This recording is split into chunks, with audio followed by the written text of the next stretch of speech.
That snare is so good, dude. That is such a good snare.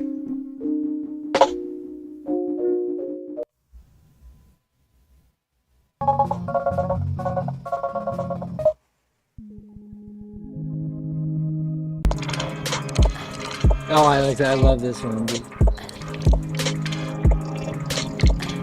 So washy, bro.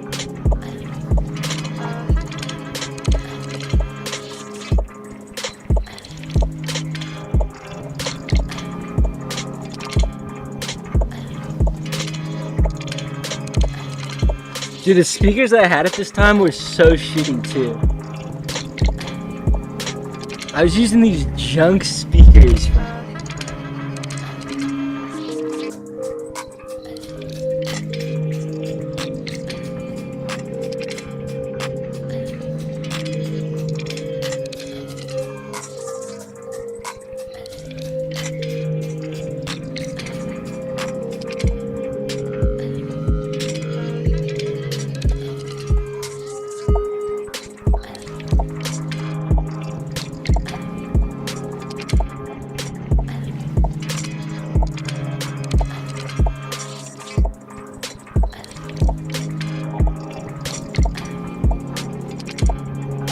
Oh wait, you know what? You know what I think I didn't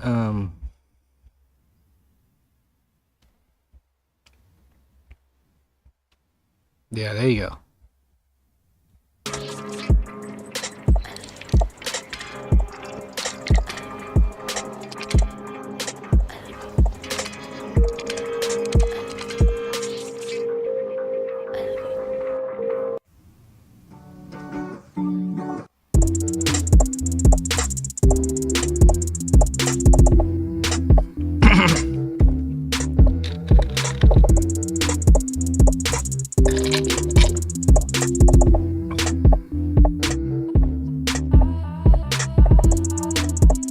I don't sample as much, you know?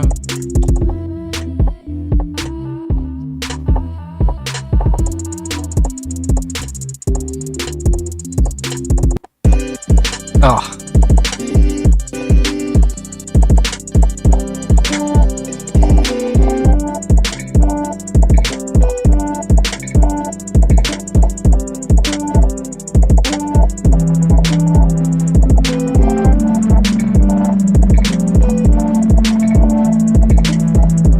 I don't know why, but there's that certain saturation like that was in that just like I can't help but think about fruit. I don't know what it is, but like it just got like a cherry or strawberry type of vibe to it. I don't know what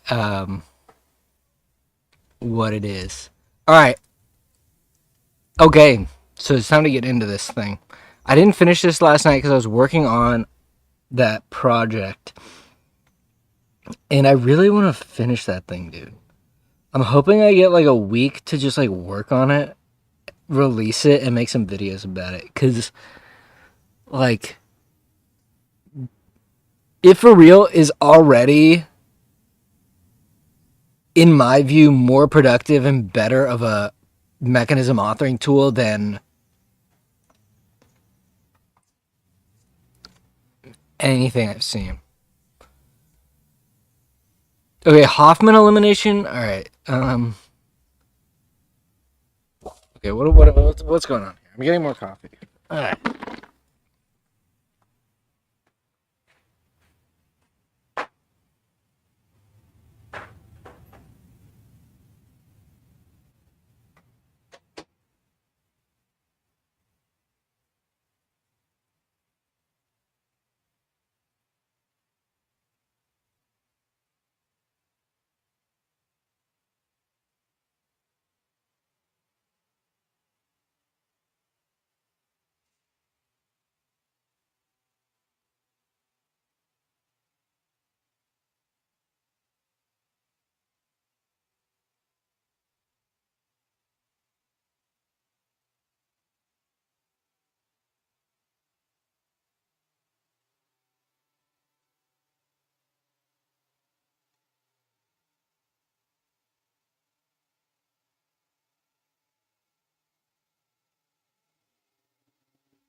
All right.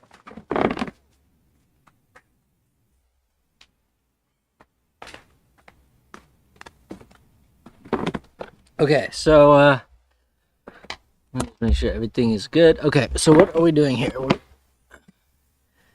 Um,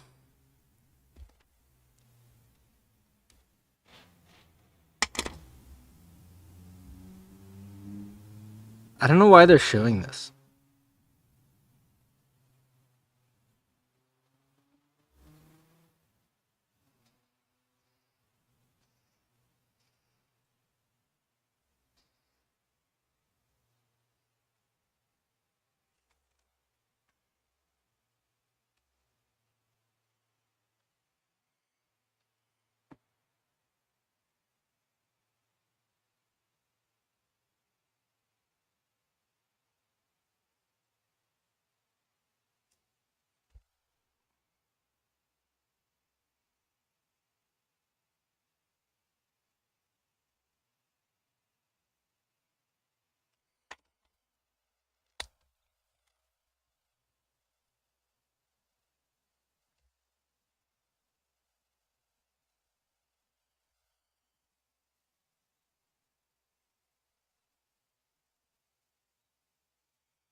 One methylpentylamine.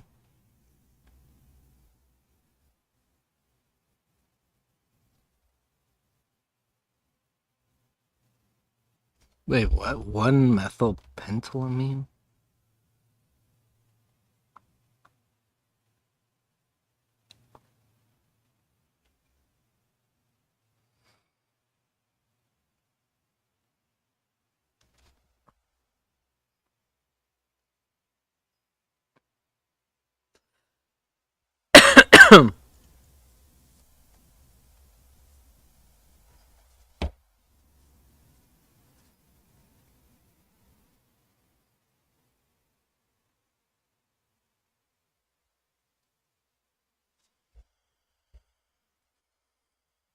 And then we add silver oxide, silver 1 oxide, and that gives us this. And then we give the water and heat, and that gives us the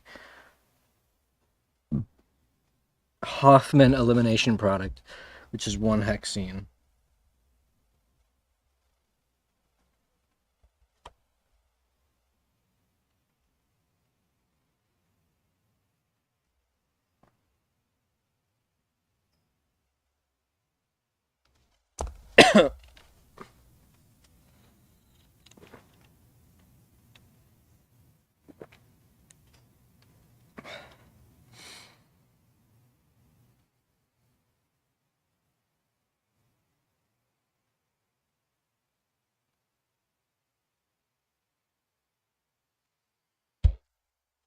Huh.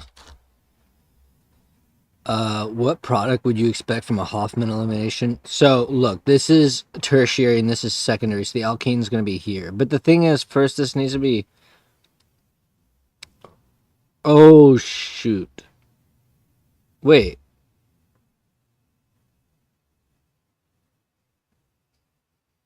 Oh, dang. Oh, dang. Wait.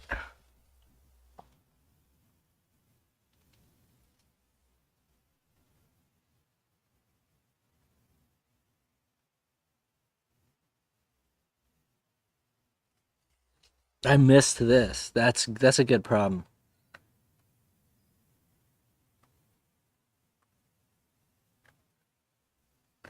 Okay, so here, all right. I see no preference on this, but it also might be symmetrical. I can't tell.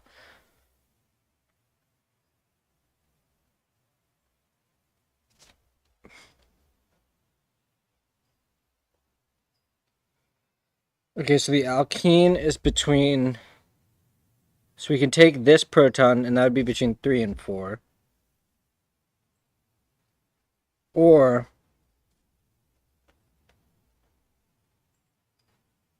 between 4 and 5. And these should be about the same yield, I think.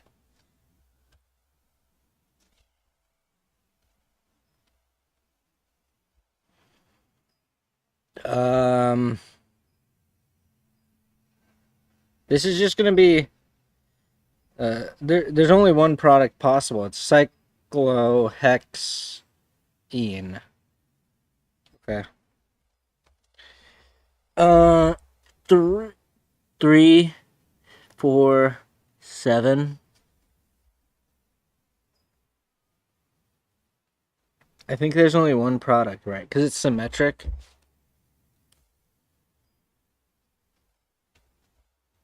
Okay, now this is the only one that's real. So I want to do this one.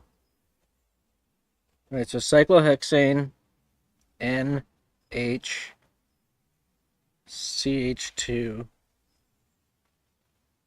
Let's do this.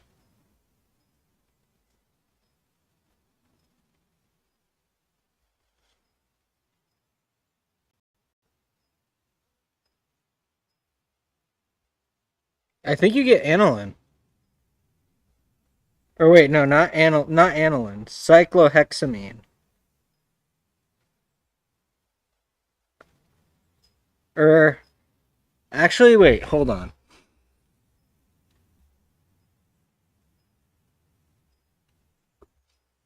Yeah, because aren't we gonna end with? Yeah, so this is actually gonna be CH.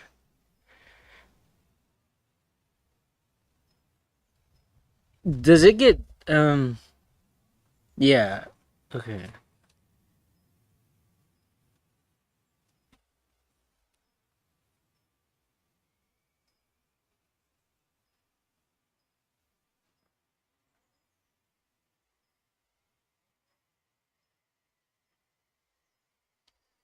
Okay, I think I got that one. Did I close the answer key?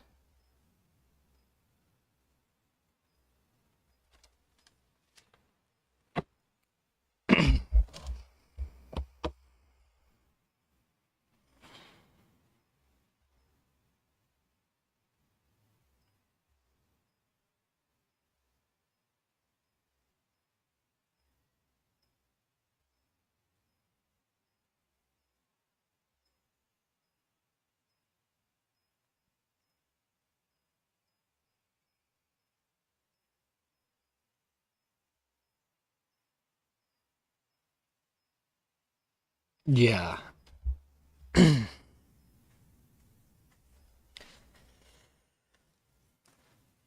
Oh.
Okay, so that was straightforward.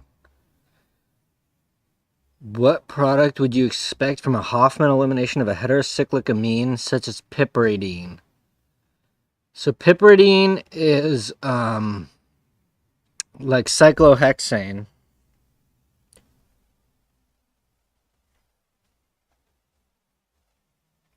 Ah, fuck.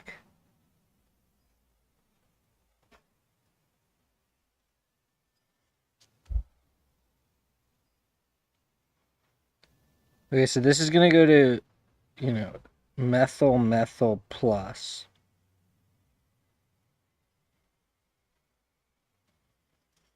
And in this case, it's still an E2 reaction, so antiperiplonarity is still important, right? But is it? Wait, hold on.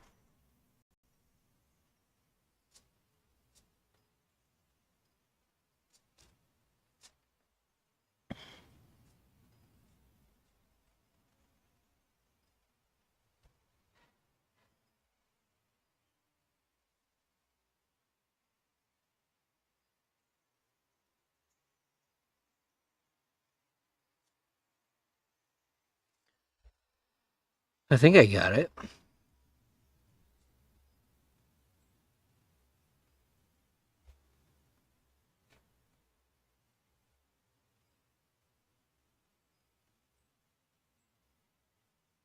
Oh, I forgot about the alkene.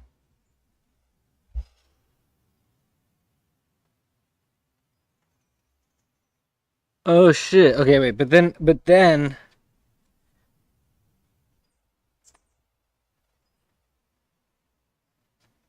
or wait, but okay, wait, hold on.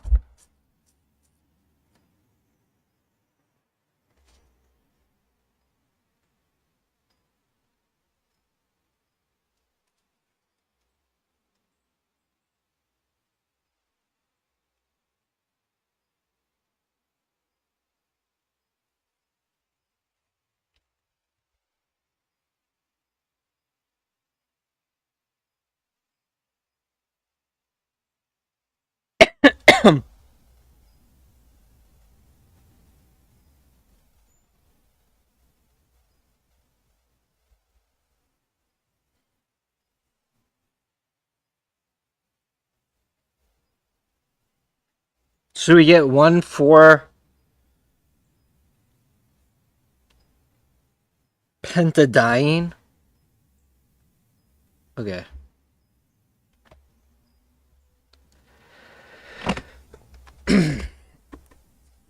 Oh, I'm really bad at aromatic stuff. It was actually a shame that last quarter I did not lock in on chem.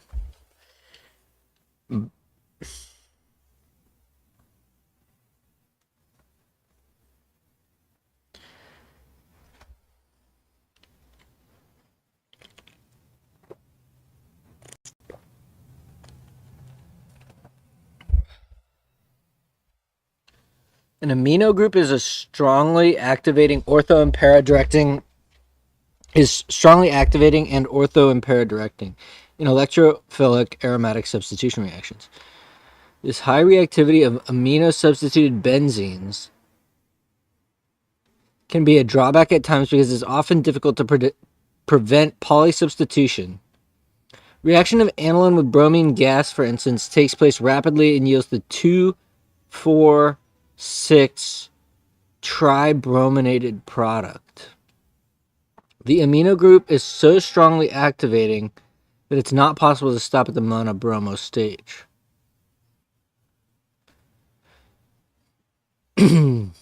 Another drawback to the use of amino-substituted benzenes in electrophilic aromatic substitution reactions is that Friedel-Crafts reactions are not successful.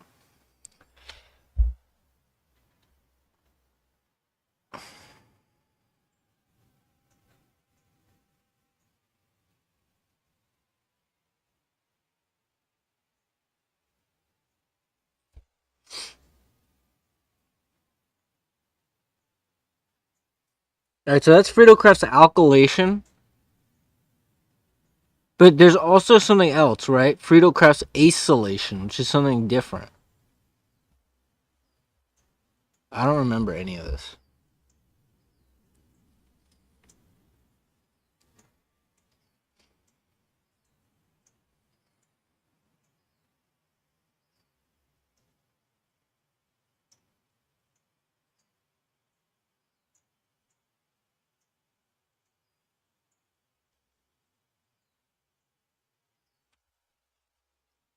Okay,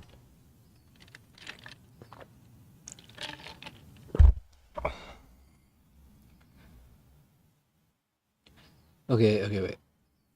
Another drawback to the use of amino-substituted benzenes in electrophilic aromatic substitution reactions is that Friedel-Crafts reactions are not successful.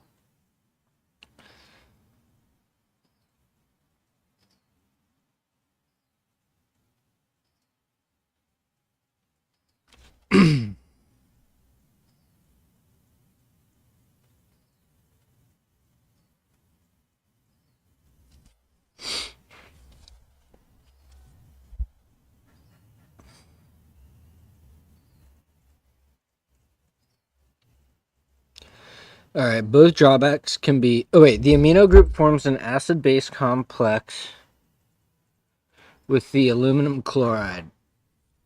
Okay. Both drawbacks can be overcome, however, by carrying out electrophilic aromatic substitution reactions on the corresponding amide rather than on the free amine. The treatment of an amine with acetic anhydride yields the corresponding acetylamide, or acetamide.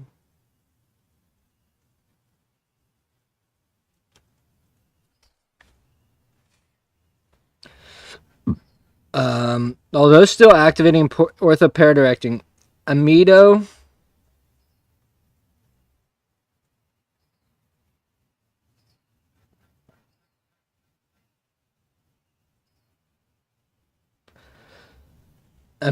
substituents are less strongly activating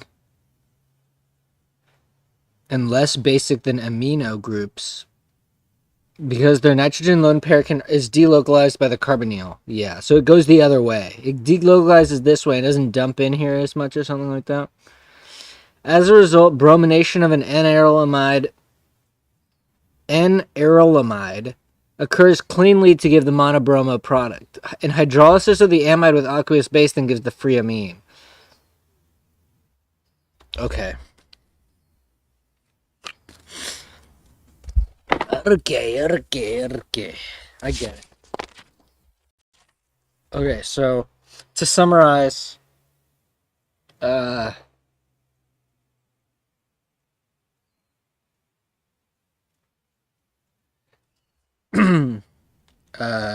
aniline and bromine gas goes to the 2,4,6.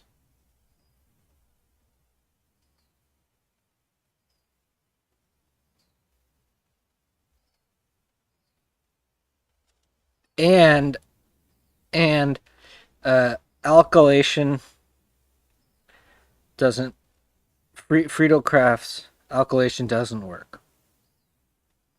Because amine acid base with AlCl3. However, if we do this, where we have N H C double bond O. Okay, there we go. So if we make the amide, then we can go with bromine gas, and we get the mono substituted. So this is over substituted.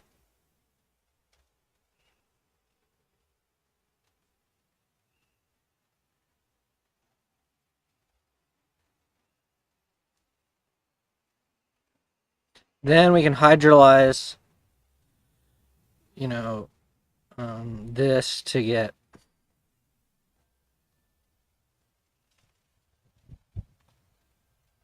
Dude, it's sad that bromine is so toxic because for real, bromine is like such a sick reagent.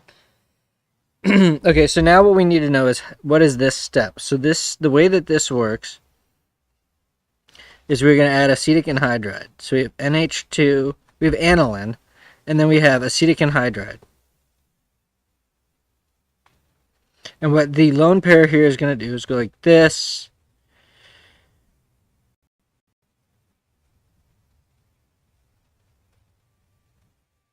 Oh wait, it's going to attack the carbonyl. What am I talking about? In, up, down, out.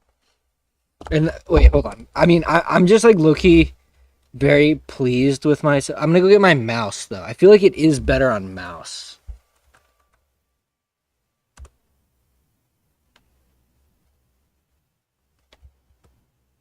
Um, but this thing is just so sick. It genuinely is so sick. All right, so uh, boom, aniline. Okay, and now we have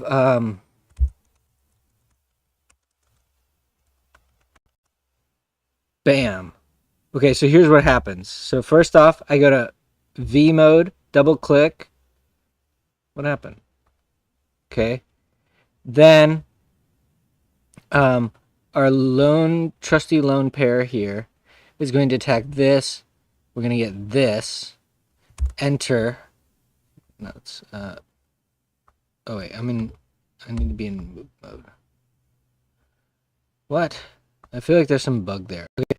So now this lone pair comes down and launches out this thing, which presumably then takes. This is a carboxylate or something, and maybe this just takes this proton, and then we can go like this, and now we have our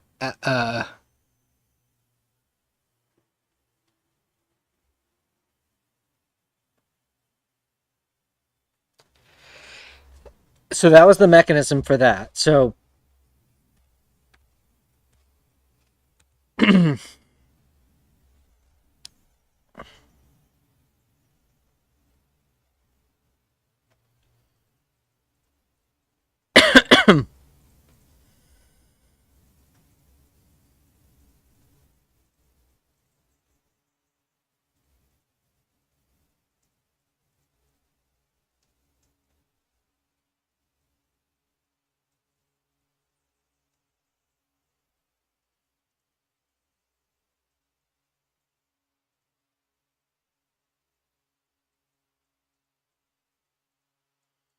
all right, cool.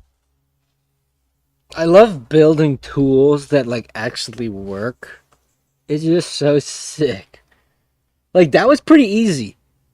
That was not bad. I'm not upset with that. Usually everything I do upsets me, but that was pretty good. The only thing that really I need is stereochemistry. This thing has no notion of stereochemistry. But it's pretty good for like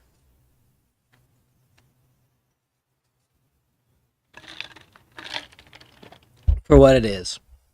Okay, and I wonder, is this like using processing power? I want to know like performance wise, like is it a good program? I don't know.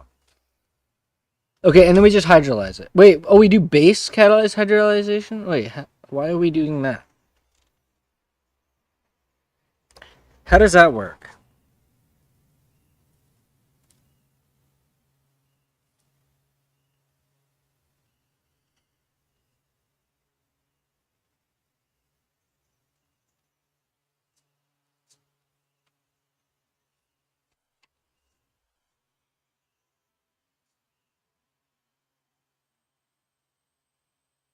Okay.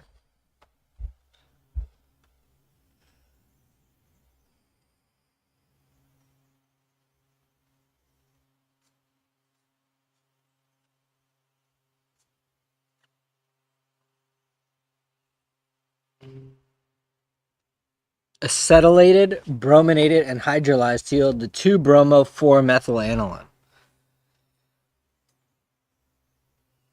None of the 2,6-dibrominated product is obtained. And the reason for that is because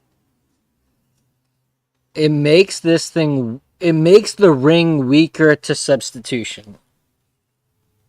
Less reactive.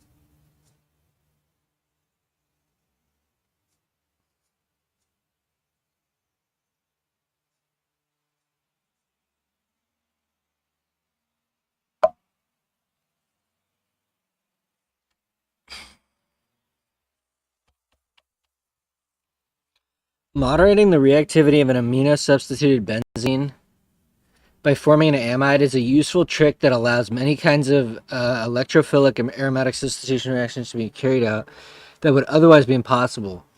One example is the preparation of the sulfa drugs, such as in sulfanilamide.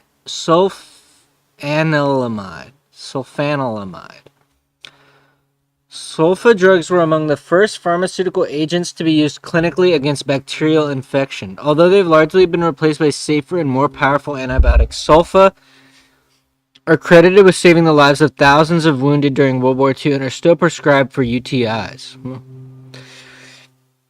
They are prepared by chlorosulfonation of acetanilide, or acetanilide, followed by reaction of para-N-acetylamino-benzene, whatever.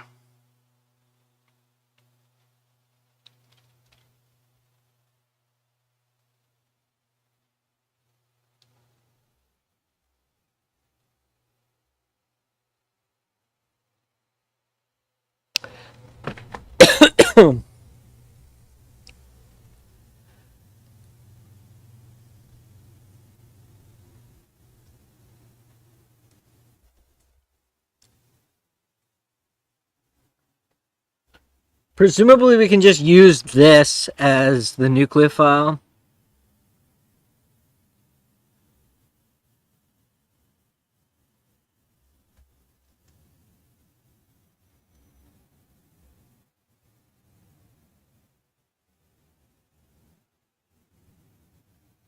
Okay, so nitration,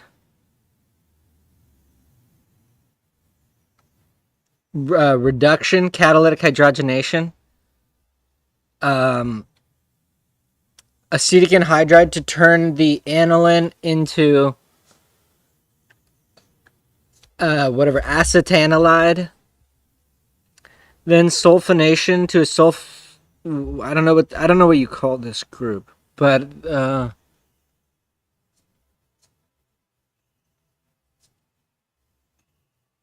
chlorosulfonic acid. So this is called the chlorosulfonate.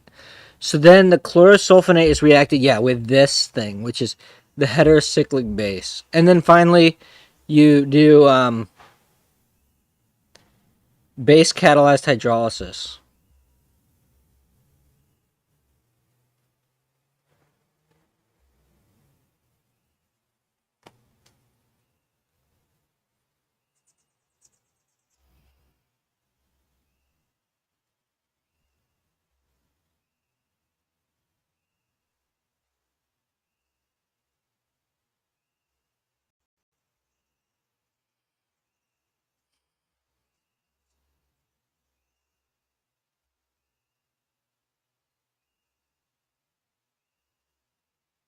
Dude, this is sweet. This is actually really good. I mean, it had to work for 2 minutes, which is like a little bit long, but this is good.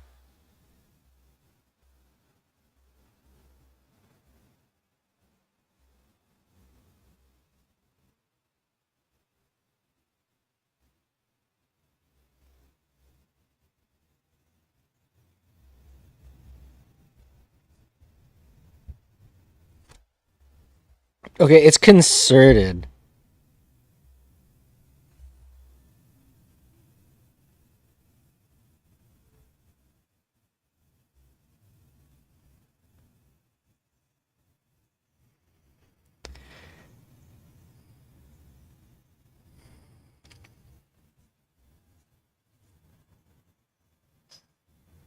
I guess the thing about that is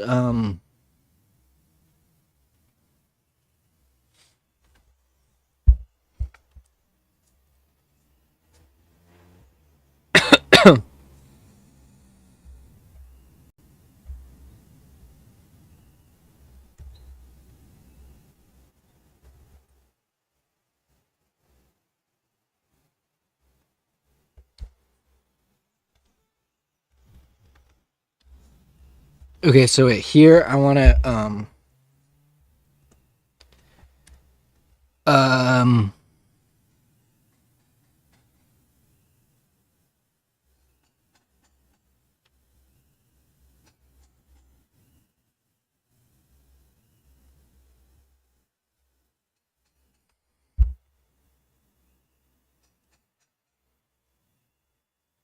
Is there any indication that I have selected an...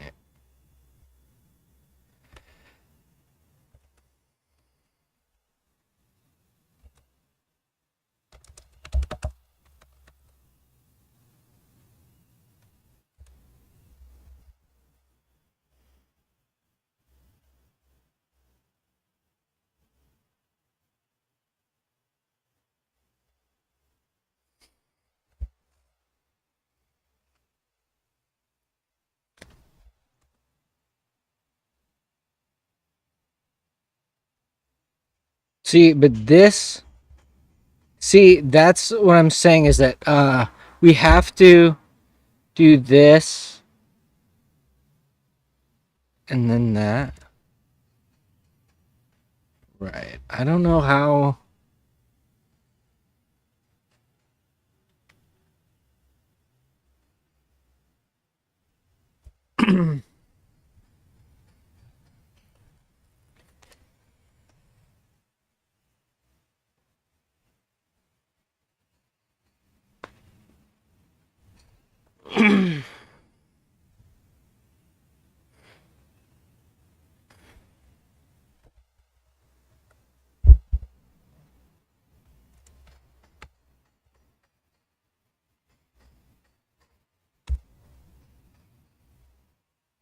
Did it do it? What the hell happened? Oh, there we go.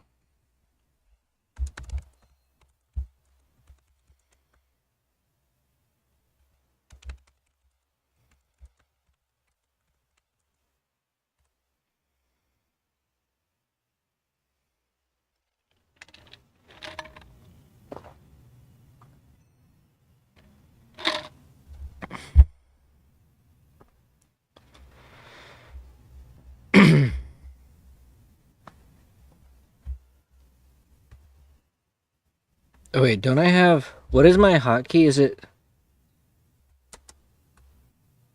Oh, wait, but I need to...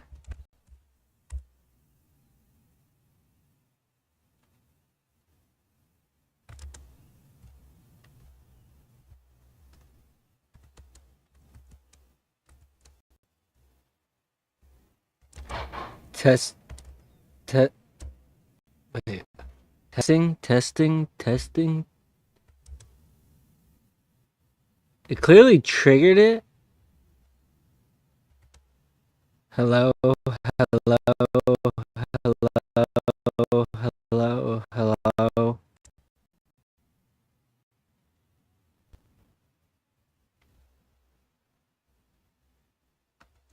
can't figure it out.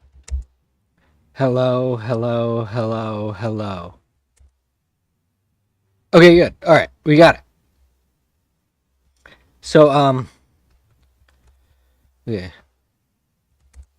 So one issue that I'm seeing in the anthranilic acid from thalidomide mechanism is that there, and this is kind of a problem with curved arrow mechanisms in general, is that, well, in this specific case, you could actually figure it out, but it's a little bit hidden, or it's a little bit more nuanced than most arrows. But basically, in the step where we are doing the concerted reaction step to form the isocyanate, the only way in our mechanism editor that we can do that is that, okay, so to start out, we have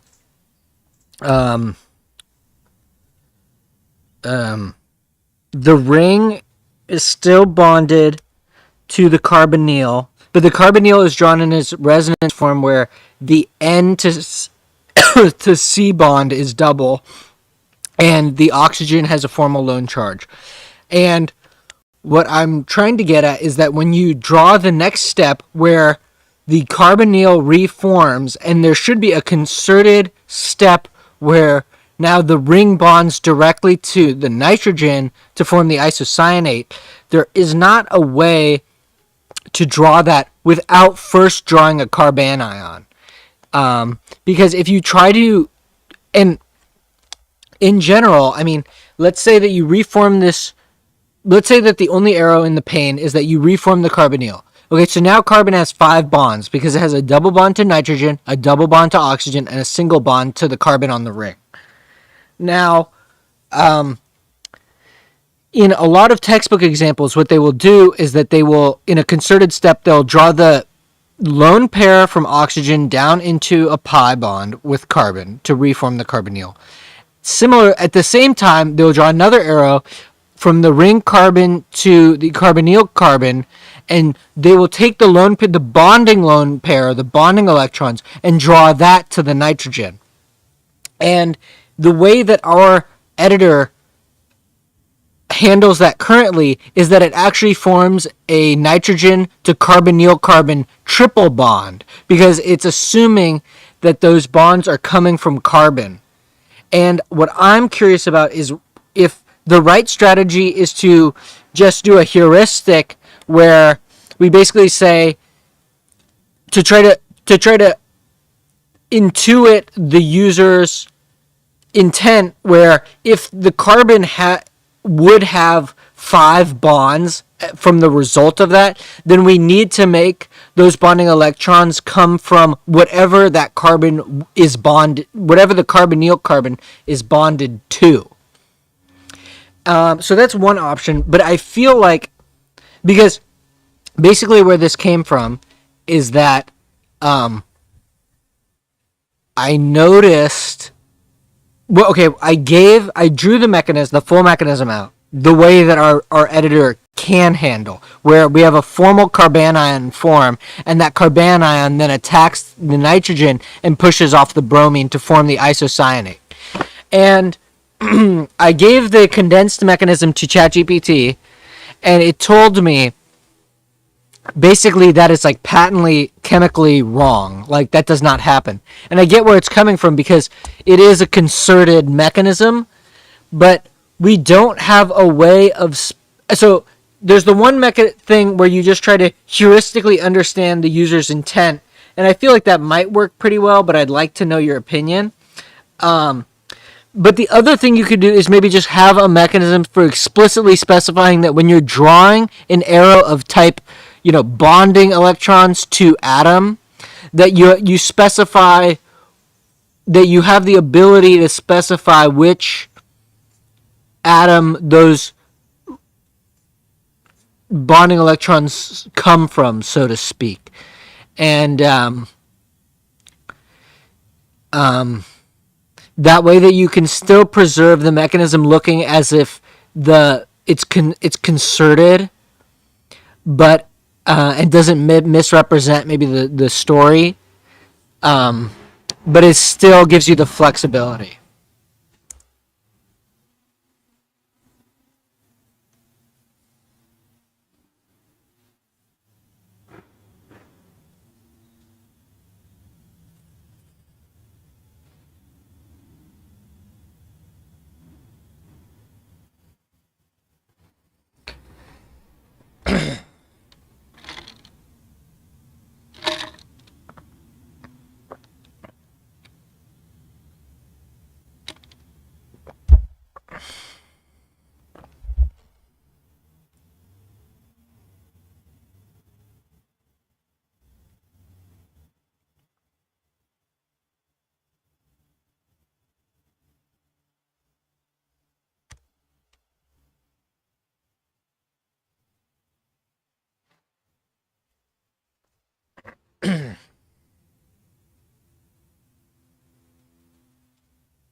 Okay, wait, I want to read this, and then this is trying to encode the Hofmann degradation of thalidomide to anthraquinonic acid, but contains one major chemical error and several bookkeeping errors.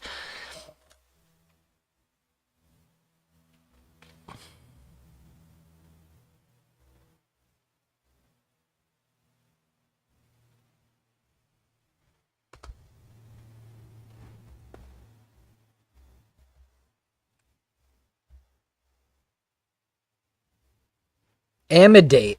Amidate, bro. I've never heard of that. Amidate? Don't we? Amidate. That's an interesting word.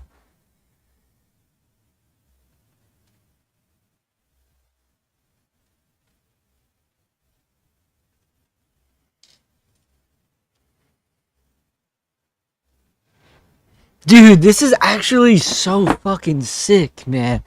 That you can just copy and paste. I don't even know how it understood this mechanism.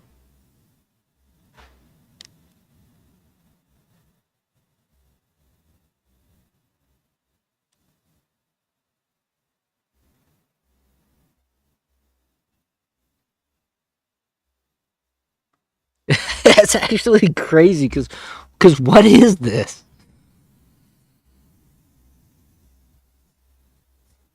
Dude, AI is getting too powerful, man.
Our problem is that our current bond pair AB to atom N source is symmetric. It says the electrons from A to B go to N, but it did not say whether migrating endpoint is A or B.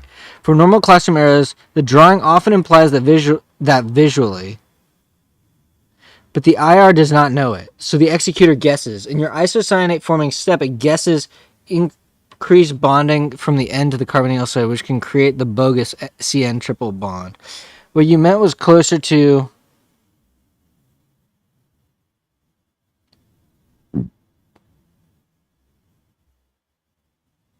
We should not make the overvalence heuristic the source of truth. It should be an assist lint, not the model. The right strategy is to add explicit oriented bond electron moves, something like...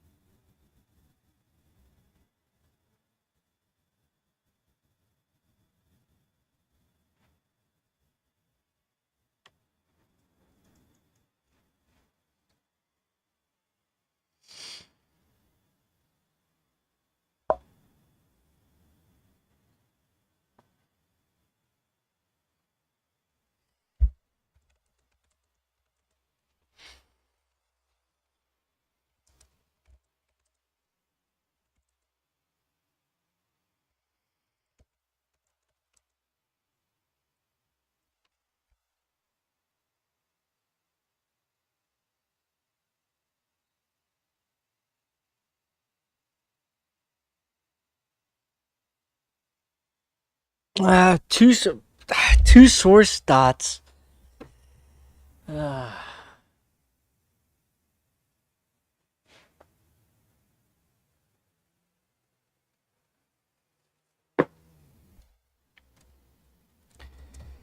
Can we brainstorm some other ideas than two source dots?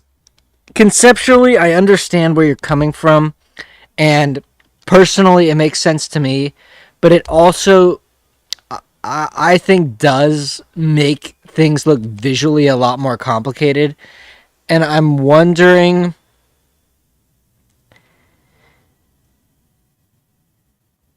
if maybe the better thing to do is somehow make the user interface where if you're drawing an arrow, from a bond to an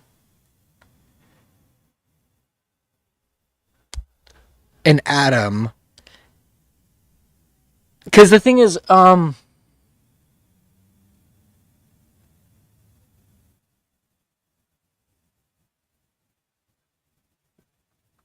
okay, because maybe we should just do a case enumeration of the types of arrows being drawn and see, because I guess when I draw them on paper, there's only a specific type of ambiguous arrow. Okay, well, I guess what I'm trying to get to is if we're that maybe there's a single dot to draw the arrow from the bond, but then if it detects that there's ambiguity as to, then you just click on the, then maybe you just click on the atom, the source atom or something, or like instead of, because the thing is, I feel like there's going to be a lot of visual clutter by doubling the number, like in every bond now there's two dots. I don't know, brainstorm with me, see what you think, because I'm not convinced that, but okay, we'll see.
Lone pair on atom to atom.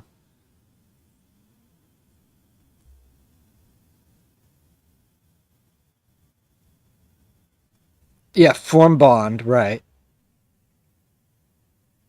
Lone pair to bond, usually unambiguous.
3 is bond to atom.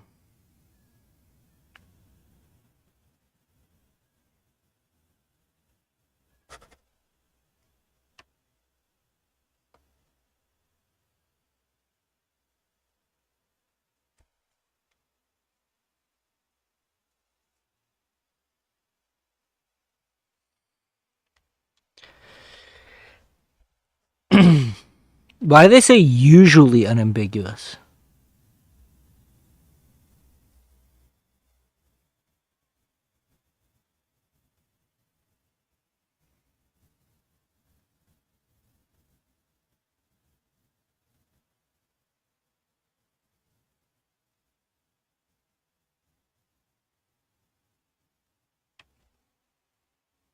Oh, I also want to hold on. So,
okay. Okay, so this is bond to atom.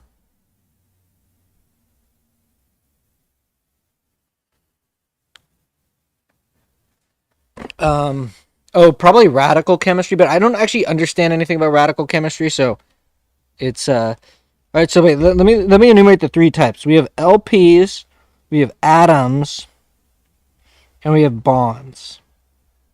Okay, so we should have 3 choose 2 options, which is 3 factorial over 2 factorial,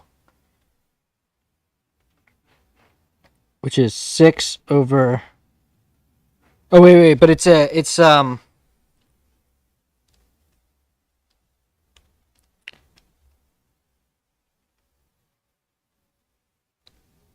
no, it's permutations.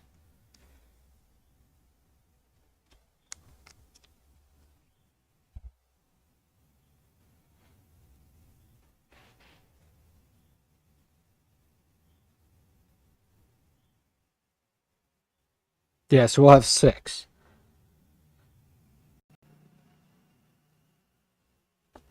Okay, so LP to atom, LP to bond, atom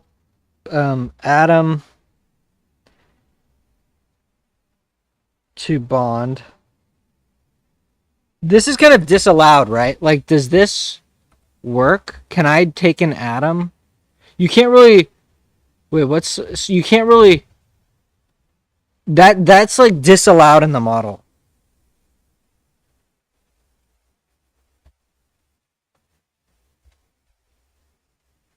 Okay, but bond to atom is okay.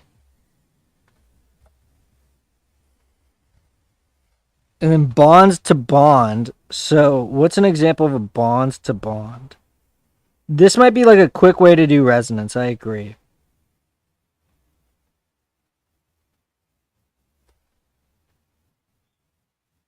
Or rather, wait, hold on.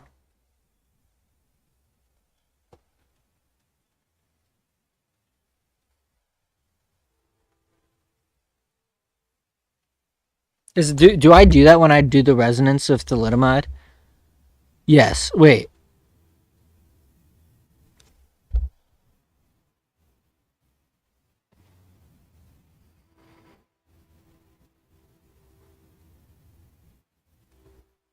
I wish I had tabs. Can I have tabs so that I can keep multiple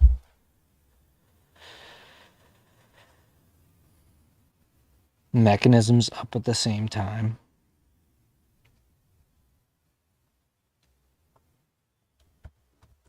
That would be kind of nice, right?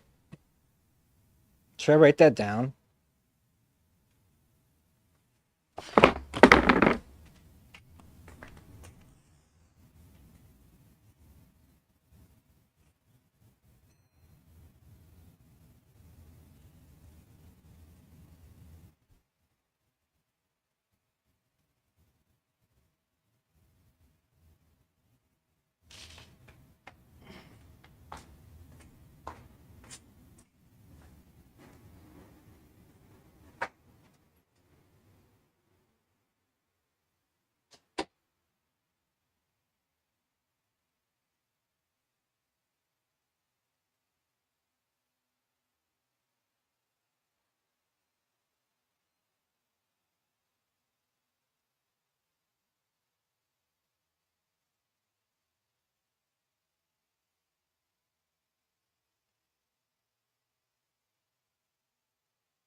All right, so I'm just gonna do blank.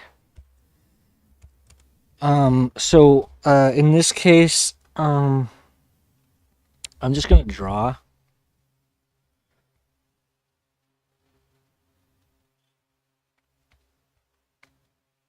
Okay, so we have O, but now how do I get a charge on this thing?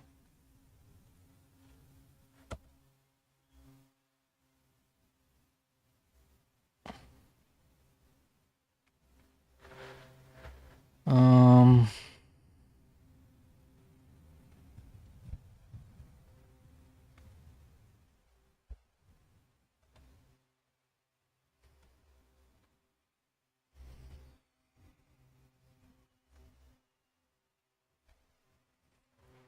okay, wait.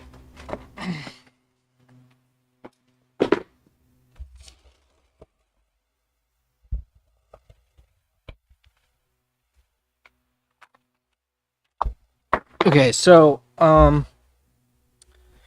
wait, let me just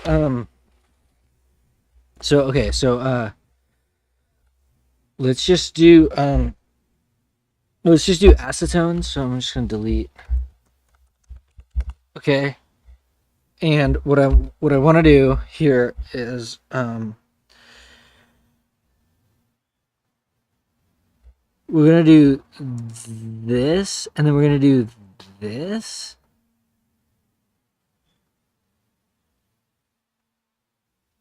I mean, is that ever a thing? That doesn't make any sense.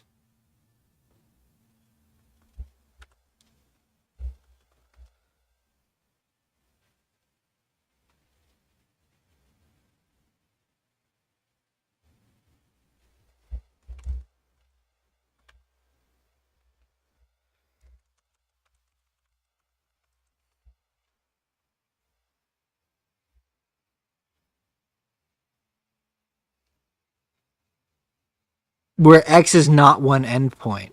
Right. Okay, wait. Electrons become a lone pair charge somewhere. Okay, does this ever happen? That's an interesting case. Okay, and then these are the two that I was thinking about. And then migrate one endpoint while the other endpoint loses the bond.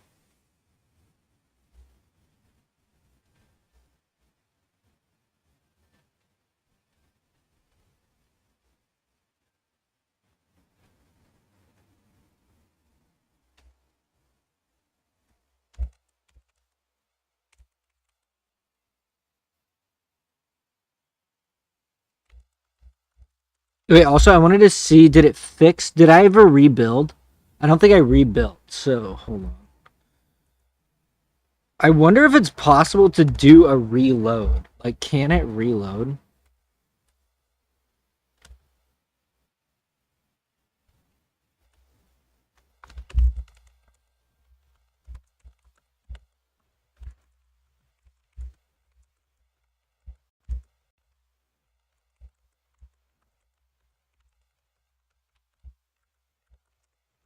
Okay, so wait, let's take an arrow.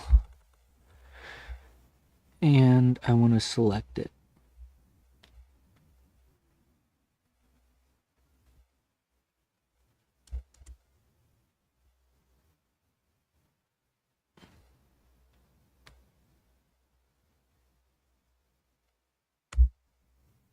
Okay, that's good. But I think in arrow mode, you want to be able to select arrows too.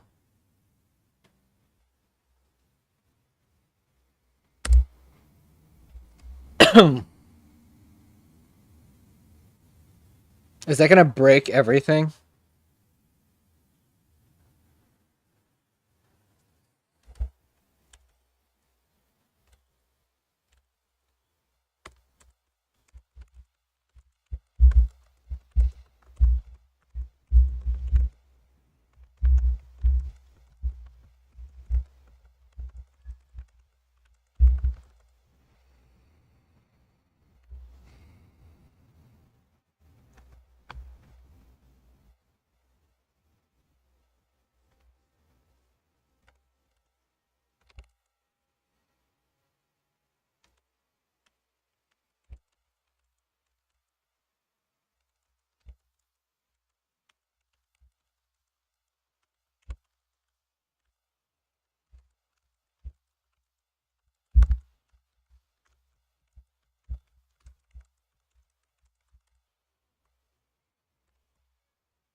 Does this work how I... No.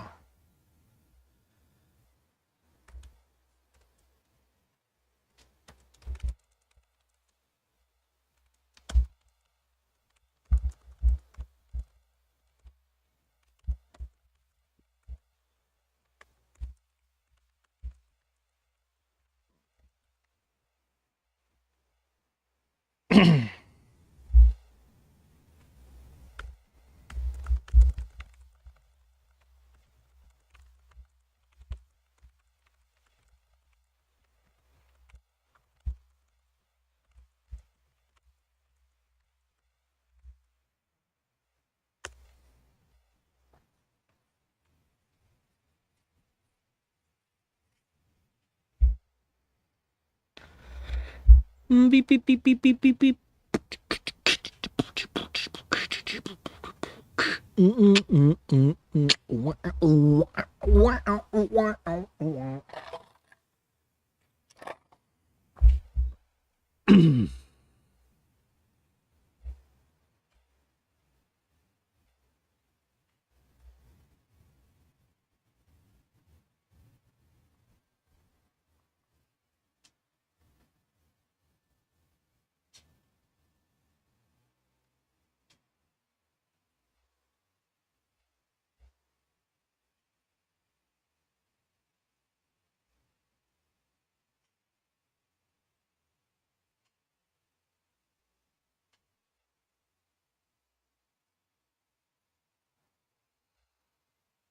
All right, so let's keep going studying.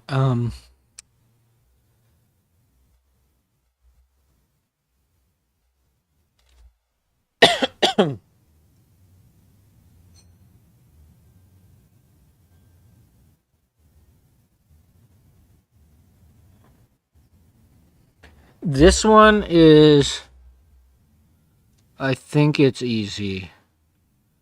But with para, actually, I don't know how to do para. I also don't know how to do this.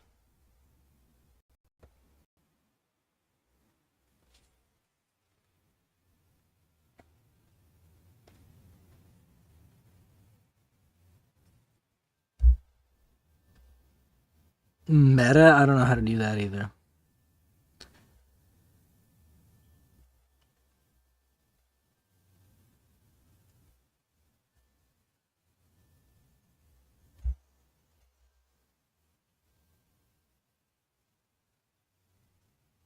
In all of these reactions, benzene is nitrated and the nitro group is ultimately reduced, but the timing of the reduction step is important at arriving the correct product.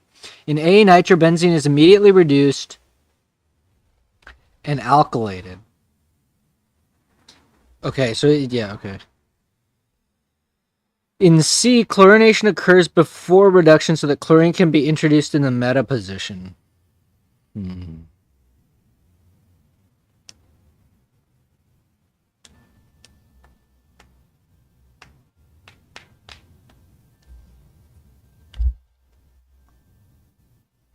Okay, so that one makes sense.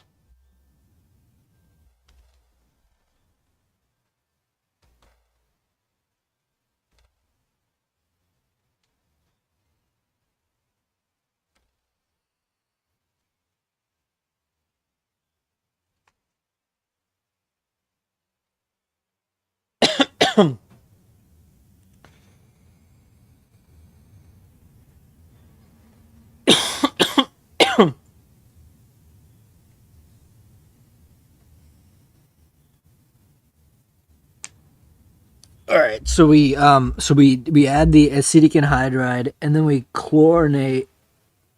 I don't know if this is like a director. I don't know how this thing works.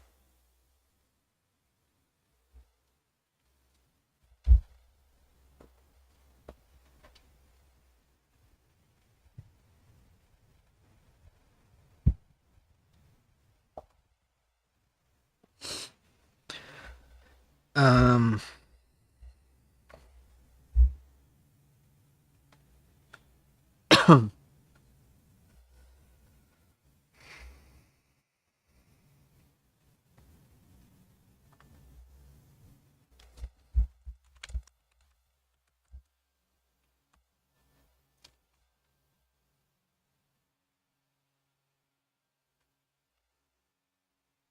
esters or whatever, you know.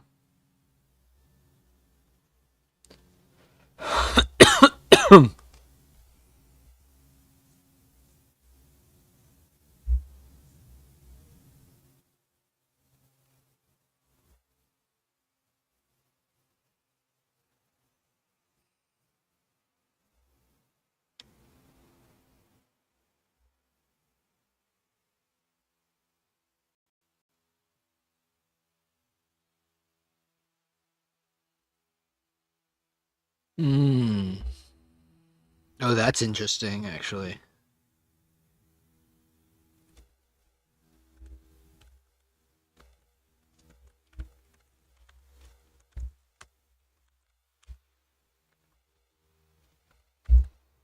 We want to add the molecule.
Okay, wait. Now I want to do. I don't want to say. I want to branch the chat though because I don't want to. I want to keep that out, and I just want to say.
The panning still doesn't work.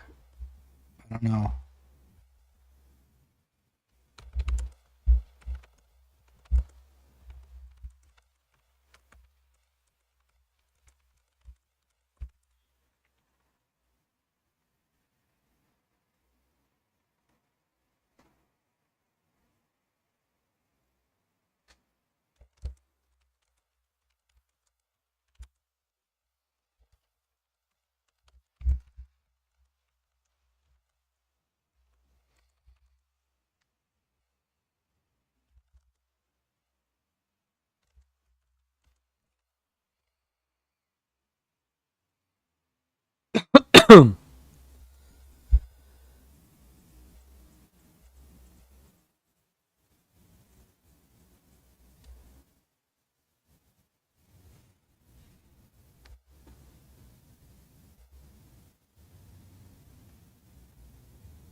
Oh yeah, this is wrong.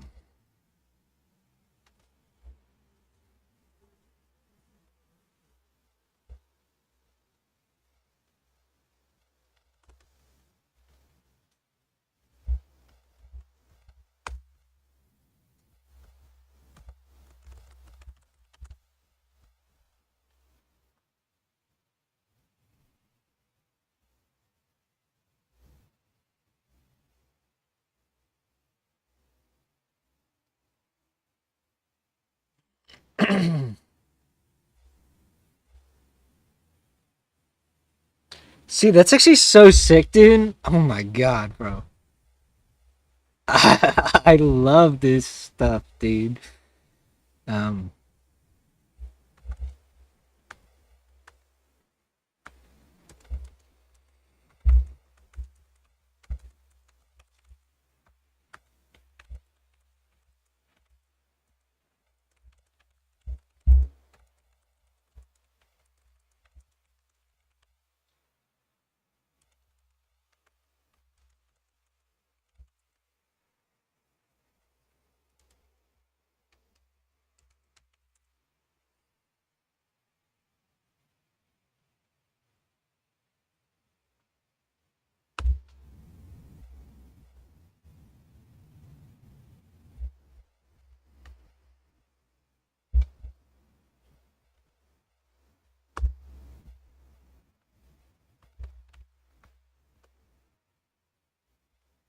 Select exactly one.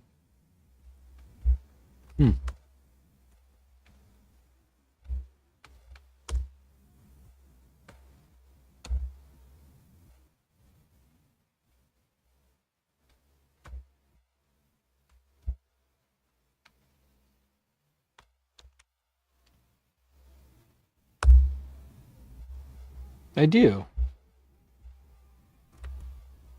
Ah. Select. Charge. There we go.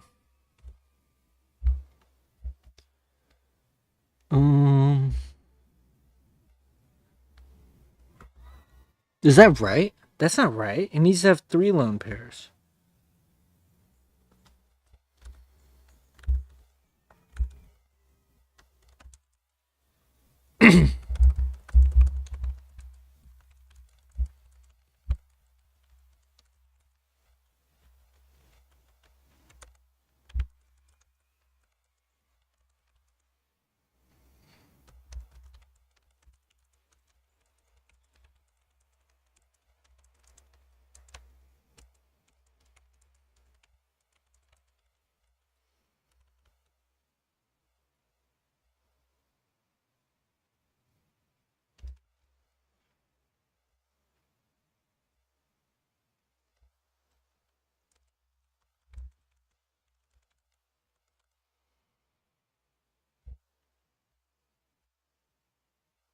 Oh, tab to queue message. That's good.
I don't know if I'm going to like this.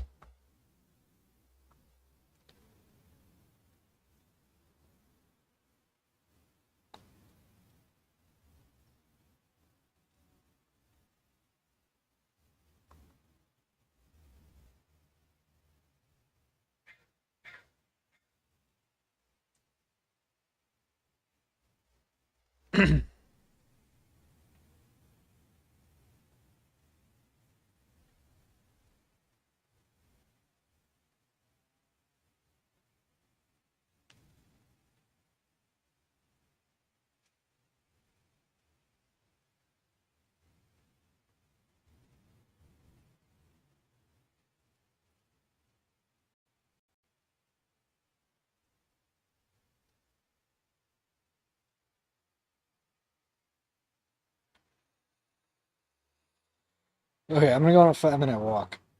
I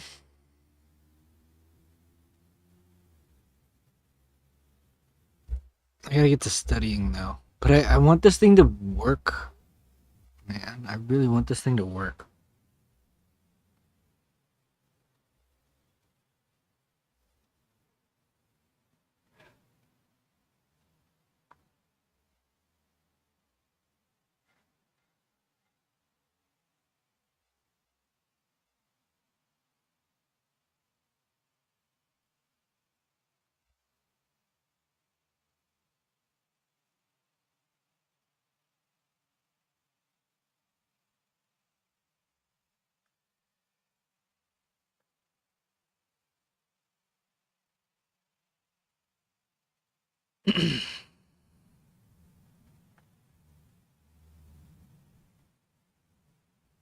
Okay.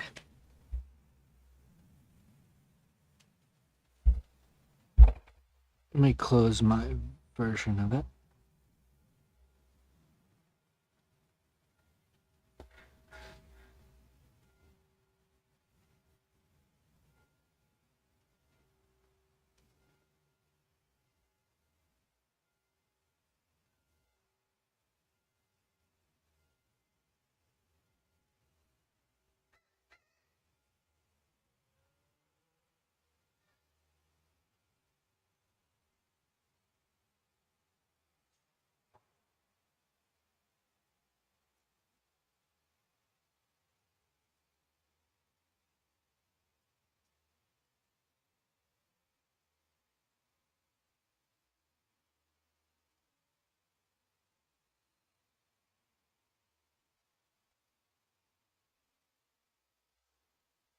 Okay,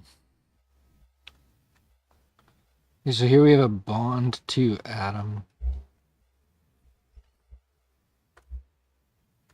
Um, that's actually not bad. I kind of like that actually. Okay, I don't hate it. I don't hate it. All right, so wait, so okay, okay, so what I want to do is I want to delete this arrow.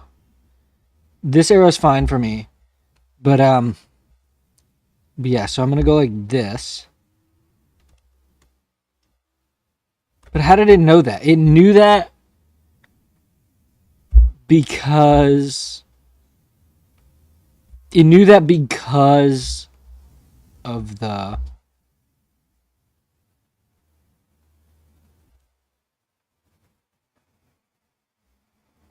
I actually like this, dude. This is like pretty good. And then you can just zoom in. For some reason, you can't zoom in more than that. That's a little weird to me. But okay, that's pretty good. Um,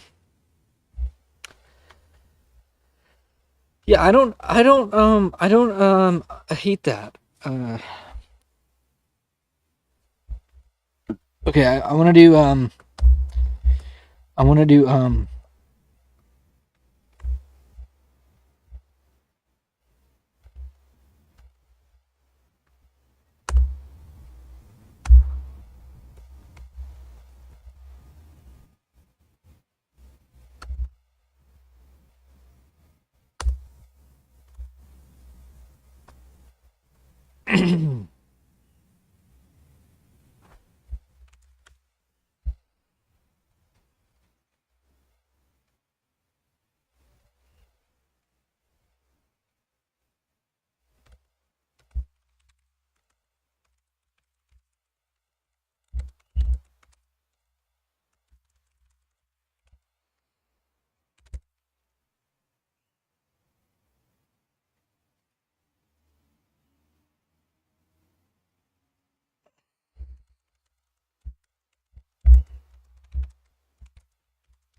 Okay, but I am very happy with this.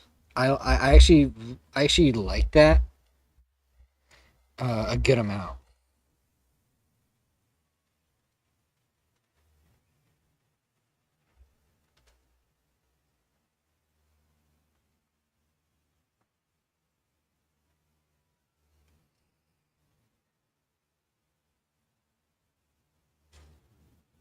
Okay.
Dude, this thing is 11,000 lines of code.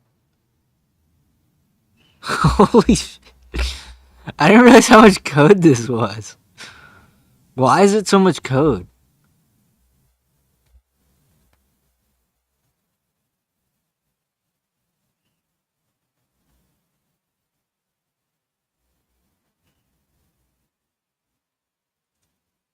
I have no idea. Also, I feel like I remember asking this um, to Codex before, but basically what it does is it just greps. Like it basically uses grep and then like sed to like or whatever. I don't even know if it's called sed, but whatever that tool is to like print out specific pieces of code. And I just feel like for such a well-tooled language as Rust, should there not be better tools? I mean, in general, should there not be better tools that the LLM can use to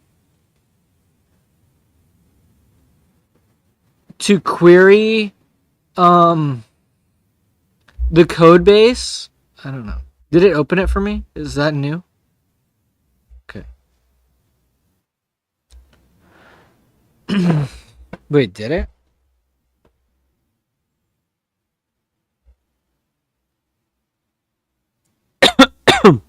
Oh wait, but it didn't give me a new. It just did the charge thing. Okay.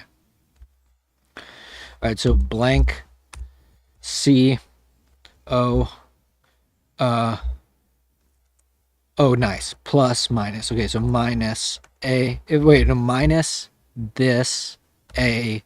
Nice. Okay, good. So that's fixed. So now let's just do this.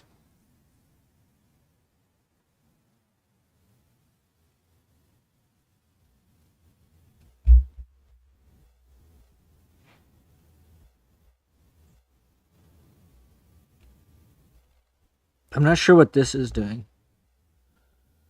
Should this not change the charge with it? That's what I don't understand. Like what you learn in Gen Chem is that there's a well-defined relationship between the bond count. I'm a little bit confused about the thing on the right-hand side for when you select an atom and you can change independently the formal charge and the number of lone pairs. And maybe it's because the Gen Chem formula is underpowered and not as general as maybe I think. But what we learned in school was that the formal charge of an atom is well defined based on first what atom it is and the number of lone pairs on it and the number of bonds it has. And I'm wondering why you've left it so that we can independently modify the two separately, and it's not a direct relation as it is presented in class. That what you have may be the more correct thing, but I'm just wondering, maybe why that decision was made.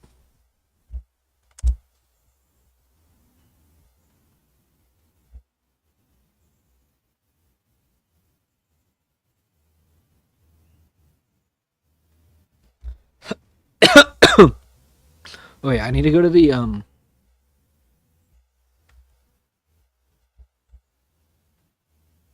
lessons. No, the lessons is bullshit.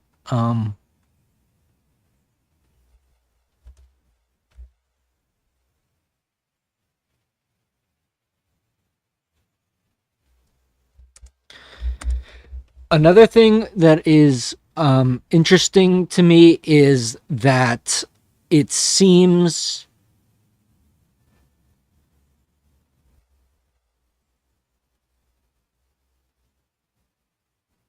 like you've hard coded the demos into the CLI, the command line interface, but I'm wondering if a better command line mechanism is that you because it seems like I don't see Rusty object notation files for the demos that you've created, which means that you must be writing them directly in Rust. I'm not sure you can answer that question, but the point that I'm trying to make is that presumably opening demos should maybe be the same as just opening a Rusty object notation, ChemOS file itself.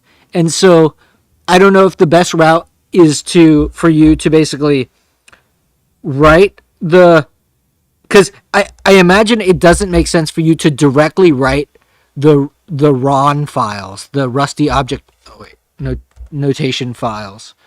But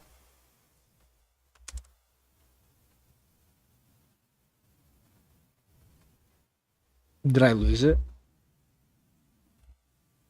Maybe it didn't even trigger.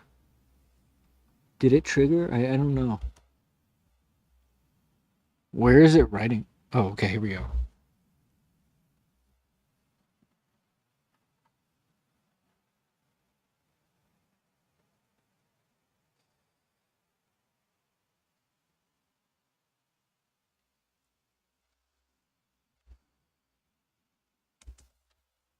I don't know. Maybe that is the right thing to do. But I guess the point that I'm trying to make is that should we not also serialize all of the demos into RON files anyways. I don't know. I'm just trying to figure out what the, because I mean, at some level, it does make sense that all the demos are basically just files, just like any other mechanism. Now, that's a separate issue from whether or not you think that it makes sense to write the demos themselves in Rust and then serialize rather than writing the direct serialized format, because I feel like that's probably not going to be so successful. Oh, did I hit it? I can't tell if I hit it. Okay.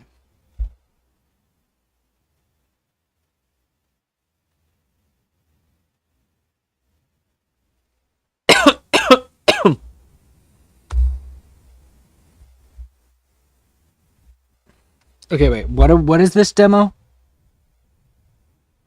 Oh, here. This is a good demo. Okay, wait. So we're gonna undo this, and I'm gonna do this. Wait. I'm just gonna do V this delete A this drag.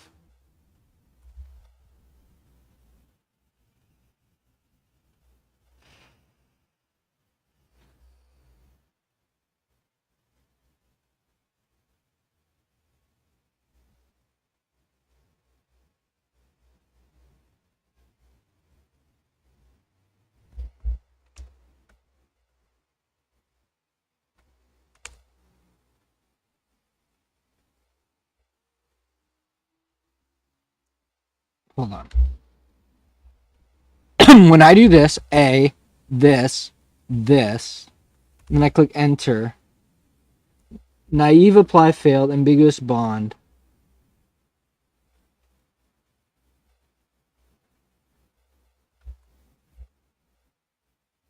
Select the arrow.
Mm.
Wait, if I do V and I do this.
Okay.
Oh, dang, it's still not done?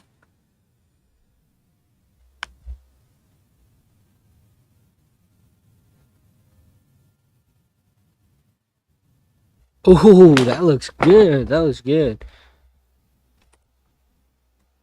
So wait, hold on.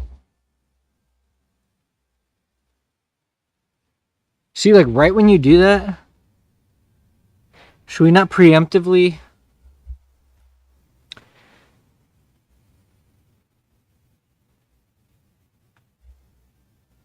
Wait, my public repo? Wait, did they make it public? I don't think it's public yet.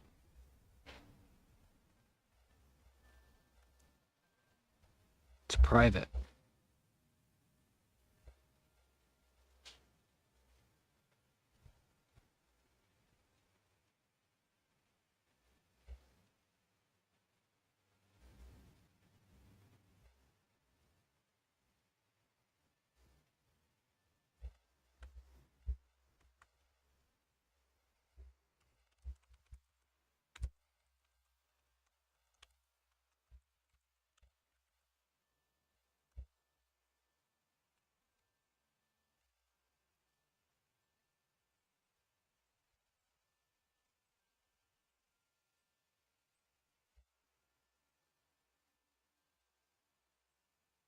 Nice.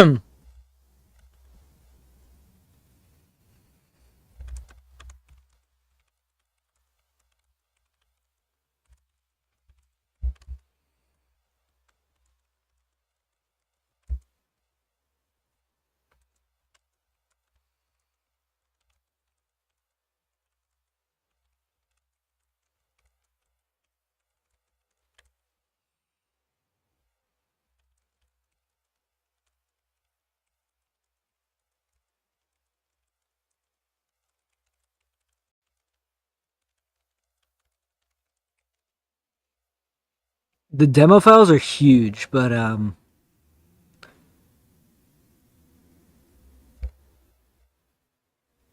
it's pushing the demos.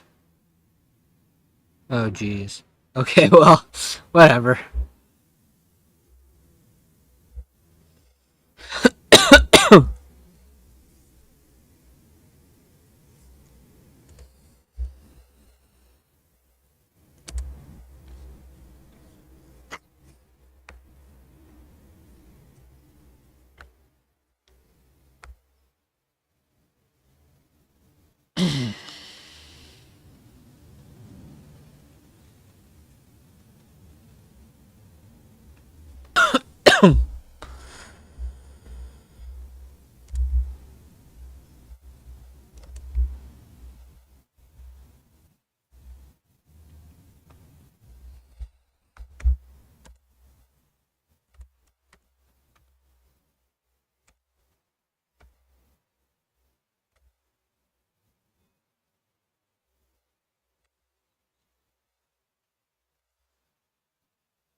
Well, yeah, you have to. I guess, yeah, you have to. You can't leave the arrow in the bond. If you're deleting the atom, the bond has to go too. I see. Okay, alright, that works for me.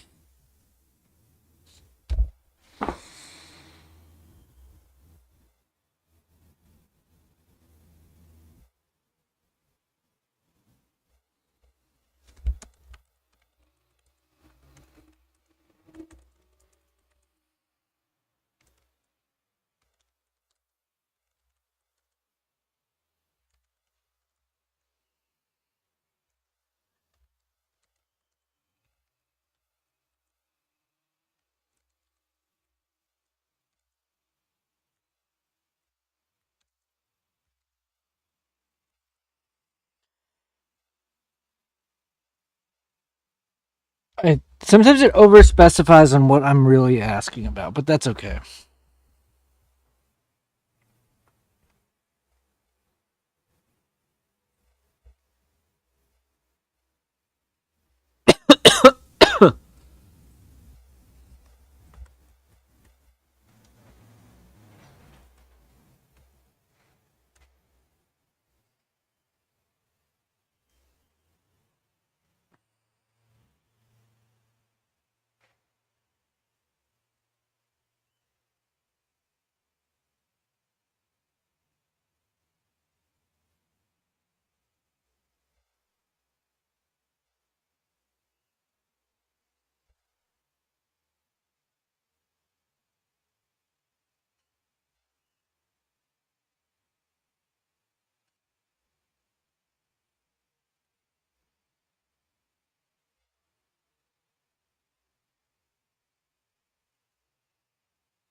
I mean, it's better than nothing. It's a little bit distracting with how big it gets.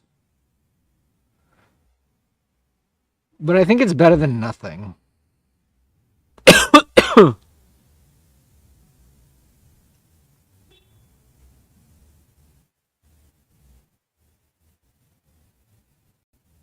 That's C5.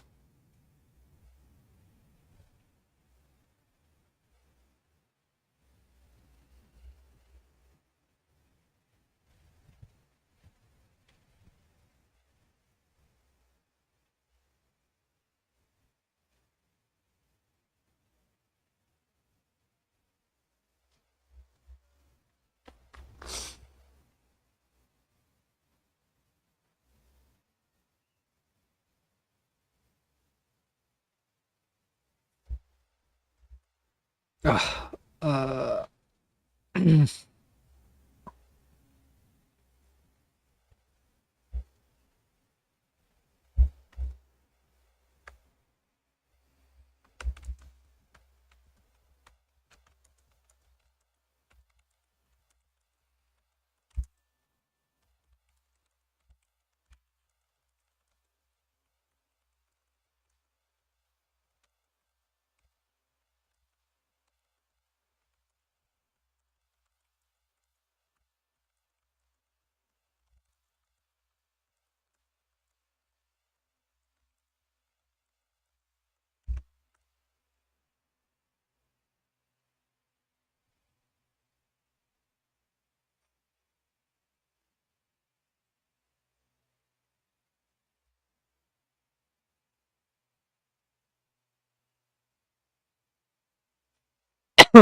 Okay, so but this is the problem that we actually have to solve.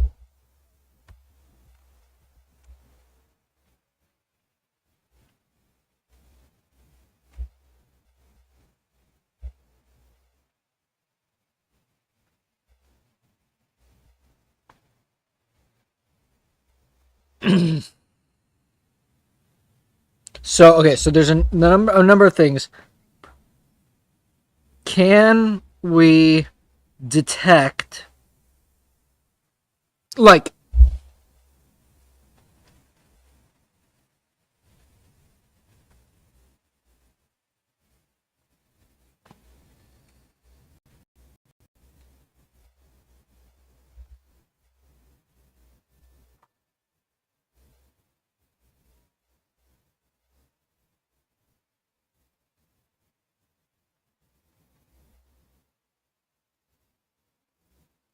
that's nice. That's a little bit better.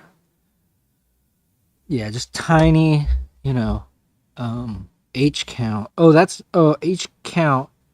Uh why aren't the H's drawn? That's the weird part. That's weird. Anyways, like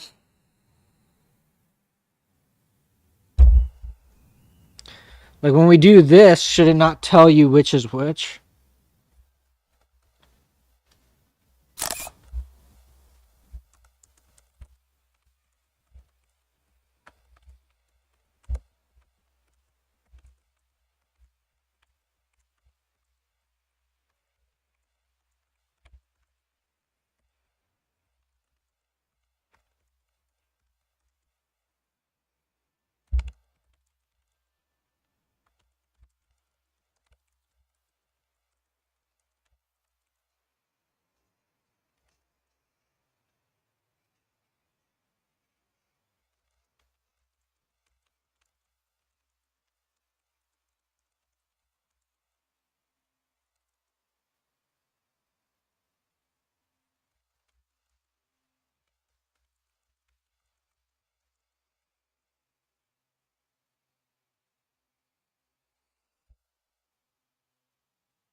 All right, those are 3 good changes.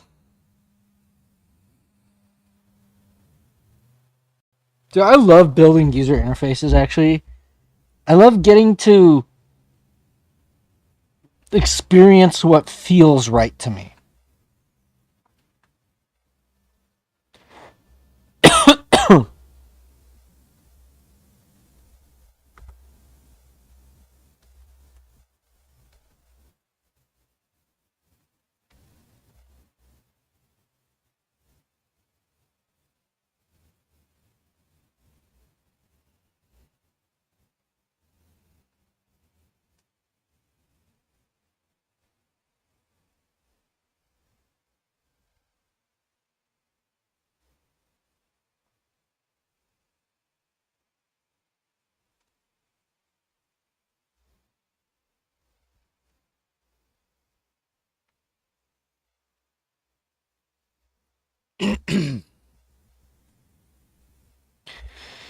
Okay, I think pretty soon, once this ambiguous thing is solved, oh wait, I actually want one more thing, which is a deals holder. I want to figure out the deals holder.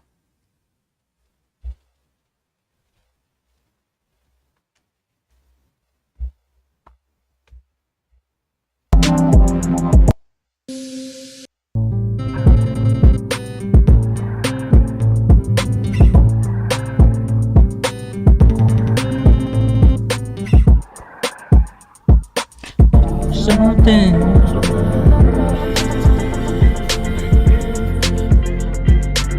I'll sleep between us, nothing.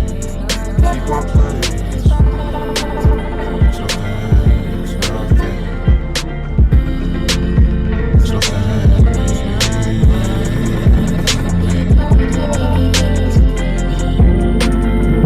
I'll sleep between us, nothing. Keep our place.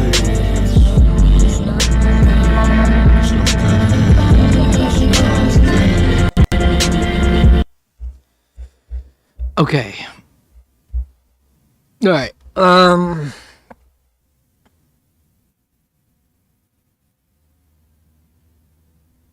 Oh, maybe that's the idea. Maybe when you hover this air, or I don't know how you do it.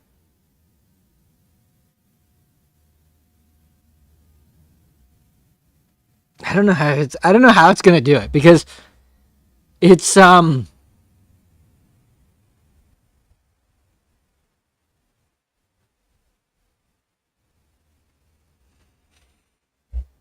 it's interesting for sure.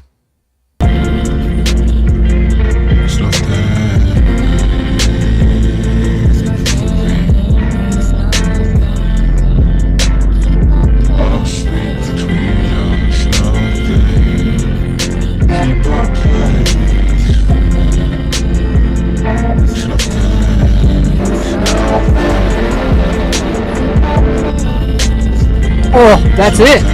That's it, dude. That's the one. Boom! That's the one.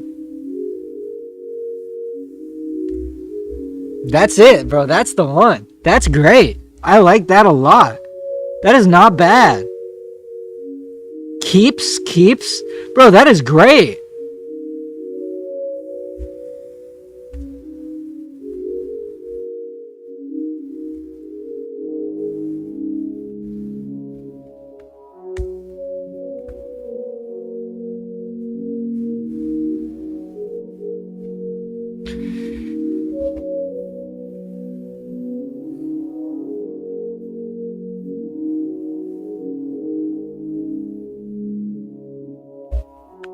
Wait, we need to try the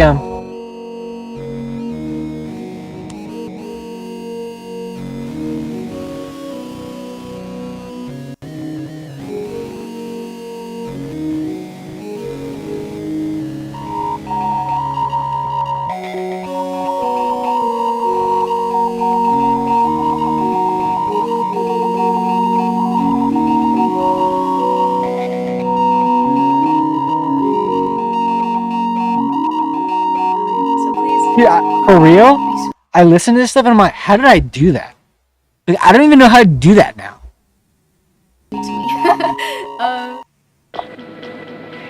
Like that glitchiness. Like, how did I even do that?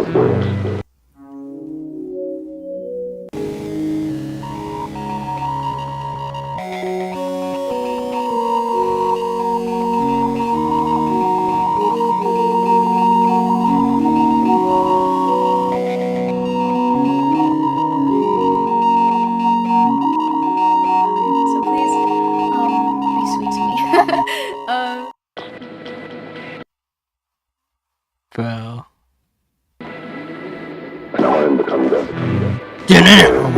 Damn.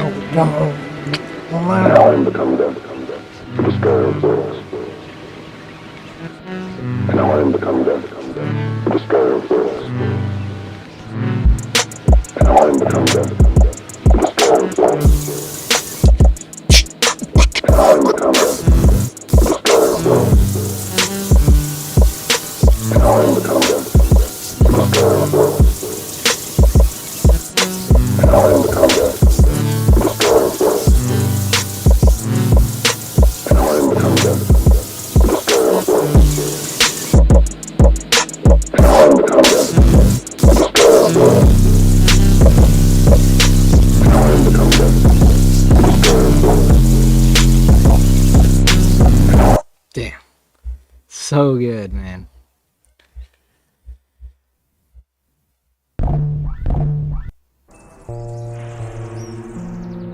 Ah.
People always talking about Free free thinking and shit. They think they're different, but it's really just a drink that they sip. Fake woke me, sit to sick, they store a sick body trick. I tell my baby, come here, sit on a real free nigga dick. See, people always be laughing at the weird shit I say. Ha ha ha ha, I be laughing on my way to the bank. See how people always think it's going, they got a full tank. Yeah, you got a much rich Natalie as Drake, but I don't really give two fucks. I don't really need luck. It's all hard work and perseverance, restoration. They see me and they fucking fear it, cause I'm an incarnation of the sun. I ain't gonna be lame, I'm not the one. I ain't walking in my lane, I gotta run. And I ain't gonna fucking stop until I'm Huh?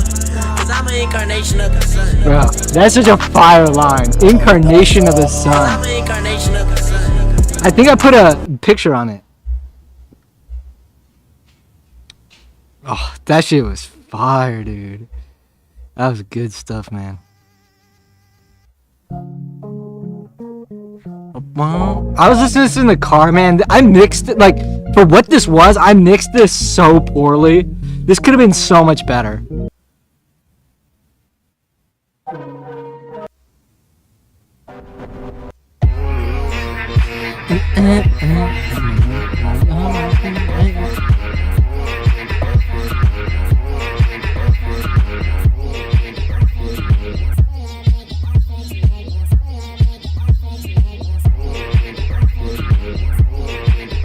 I never do 4 on the floor. Like, try to figure out when the last 4 on the floor I made was so long ago.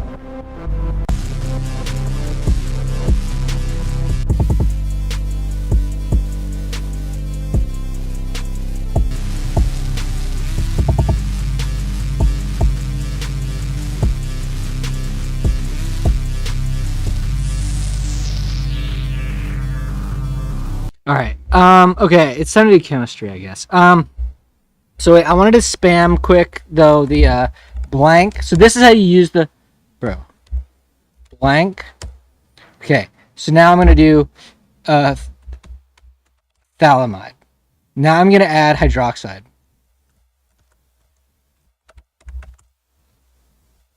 Now I'm gonna click V. Wait. Oh, V still shows our lone pairs. V used to not.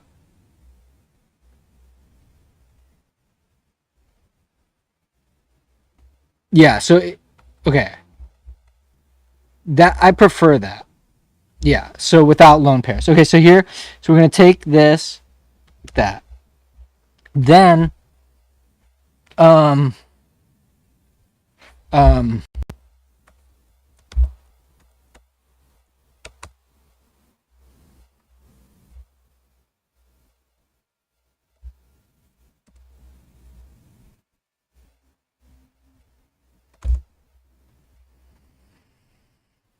Okay, and then so what I should do? Let me think about this. So we draw this, and then we draw that, but then on this page we say the water leaves, I guess. So now, but now I'm gonna add another hydroxide.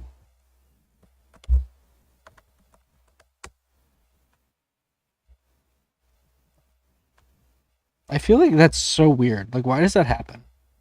Okay.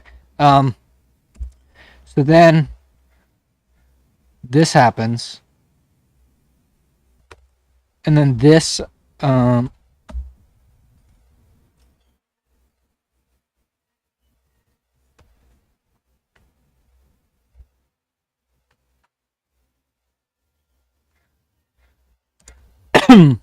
Oh, that's an interesting. Okay. Well. Yeah. All right.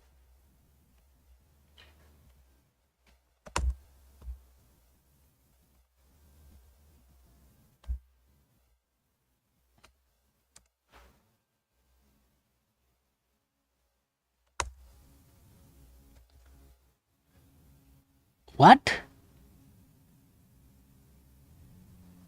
Unknown bond? What? Naive apply failed. Unknown bond 021.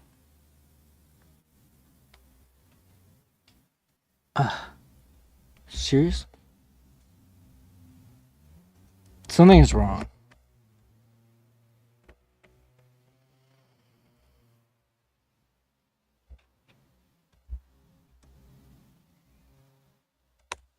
Okay, I don't know why that just happened. Someone tell me why that happened. I have no idea. Okay, but now what happens? I think hydroxide takes this.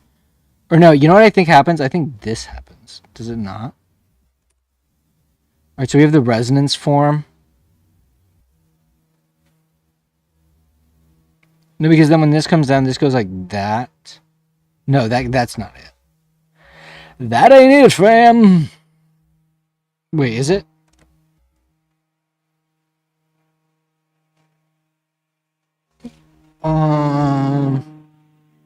It could. So then what we're gonna do here is we're gonna do this, but now it's gonna say, bro. Oh wait, it did it. But what is that? V5/3. 5. Oh wait, but you know what? It's because I. But okay, wait. Oh, dude, we introduced new bugs, bro.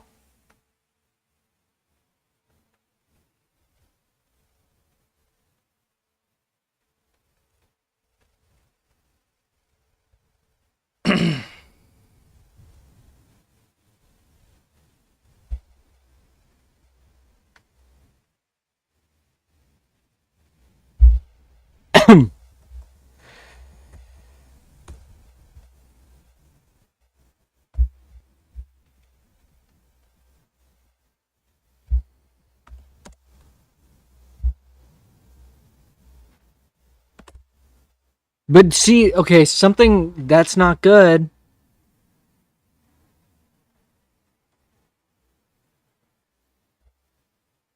We definitely introduced a bug. But it might have been my fault, but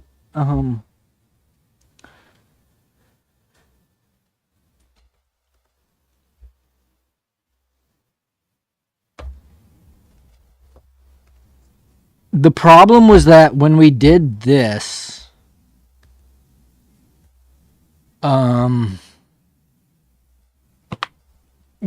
it's the problem is this N plus didn't carry over. Why didn't it not carry over? We had a V4/3, but it didn't. It didn't.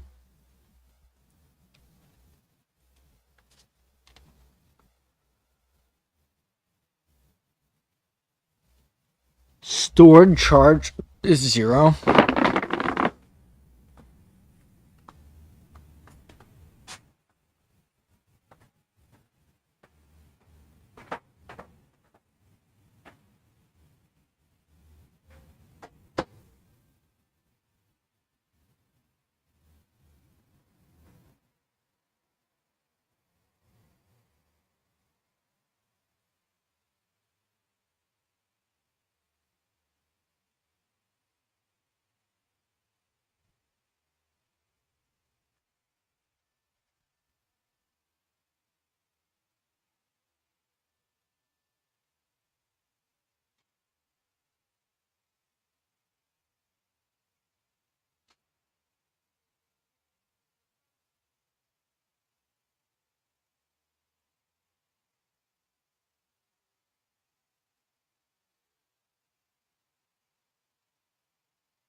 Oh man, I got like a really scratchy throat right now.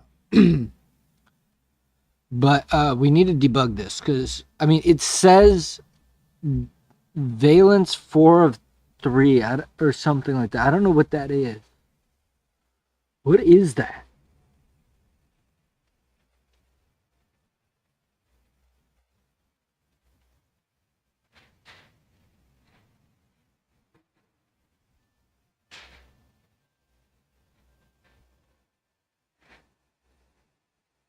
I don't know why I did that. All right, so we figured out what went wrong. So here,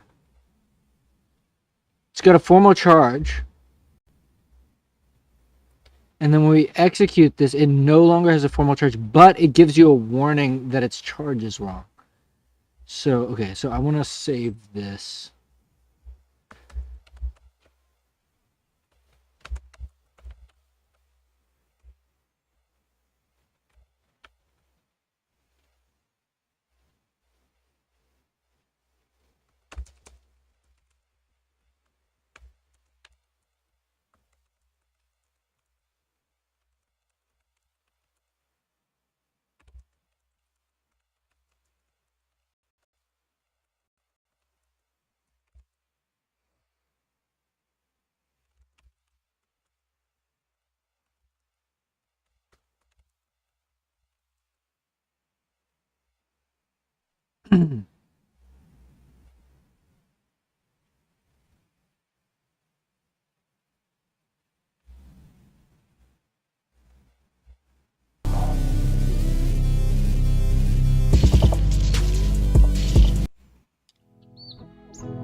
Dude, this is one of my all times.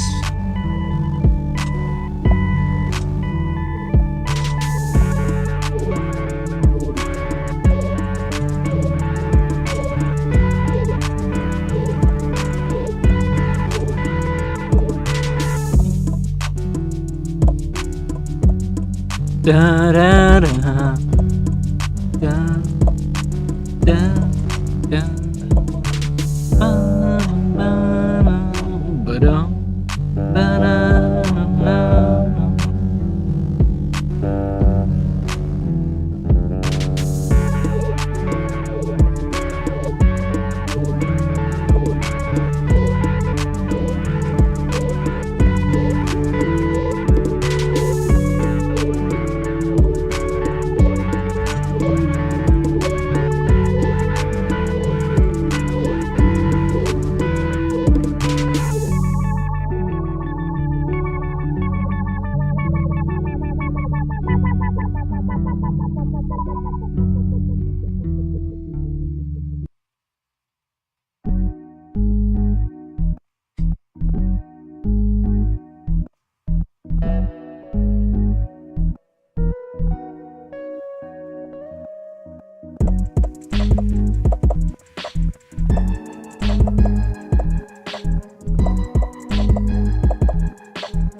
Man, I was just up there, bro. Um,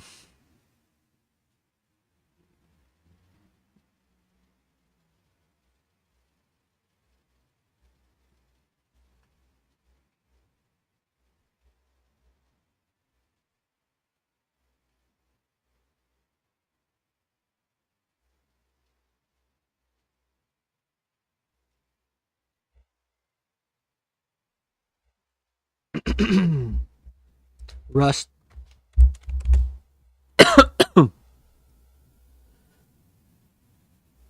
Okay, wait. So nice.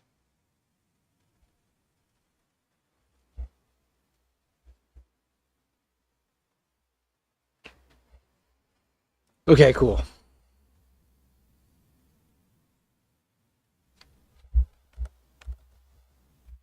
That was great, man.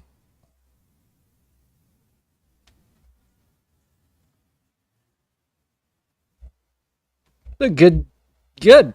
This is good. I like it.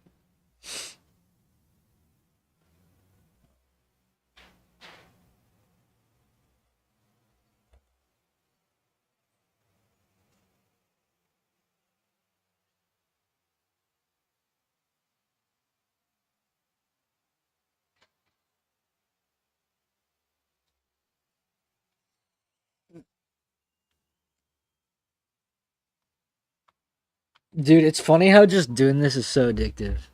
It's used by 37,000 crates. That's freaking nuts, dude. Can we sort by stars? That is software. That's so cool. I love dependency analysis, man.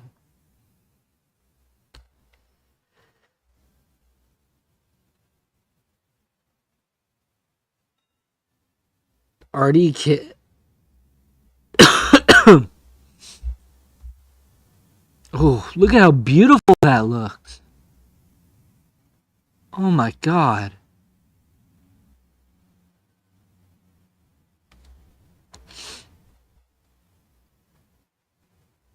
Wow.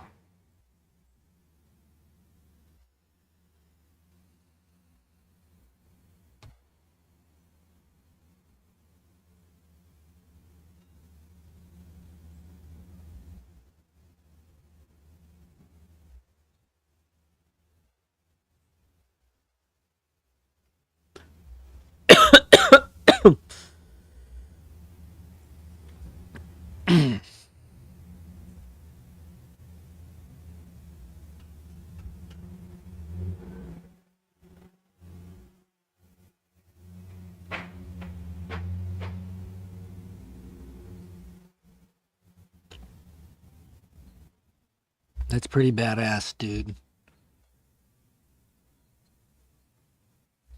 Okay, wait, choose. Oh wow, wait, I don't remember it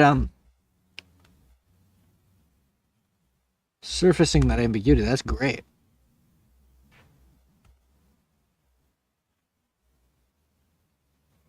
Okay, wait. So what did I want to do now? What did I just add?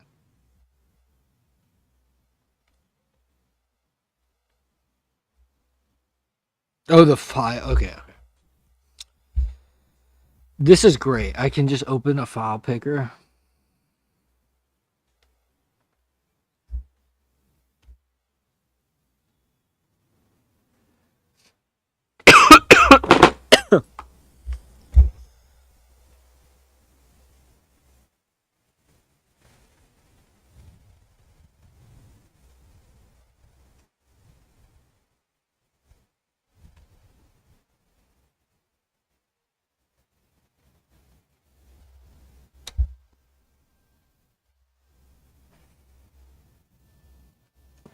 Okay, cool.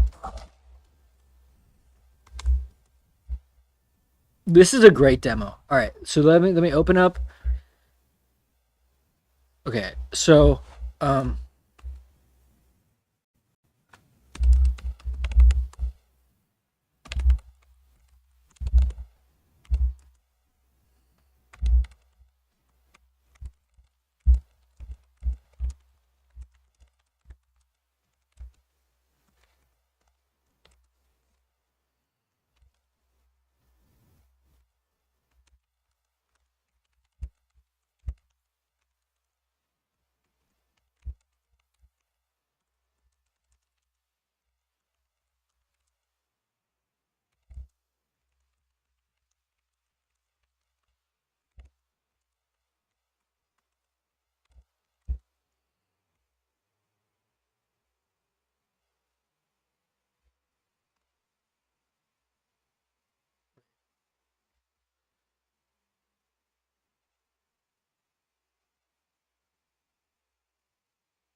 The minimal mechanism is smaller than the real pain. A cationic nitrogen that swaps one single bond for another in a concerted step. The graph change is fine, but the bug is charge bookkeeping during the simultaneous arrows.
Get some water. Because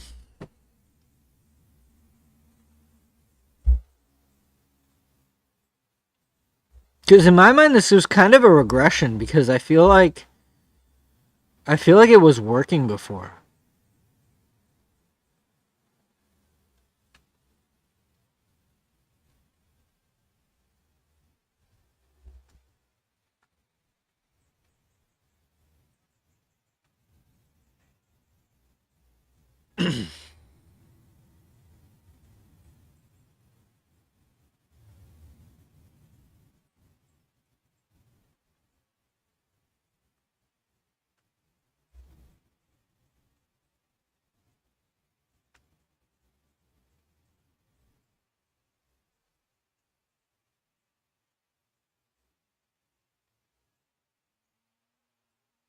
Well, that's an easy fix.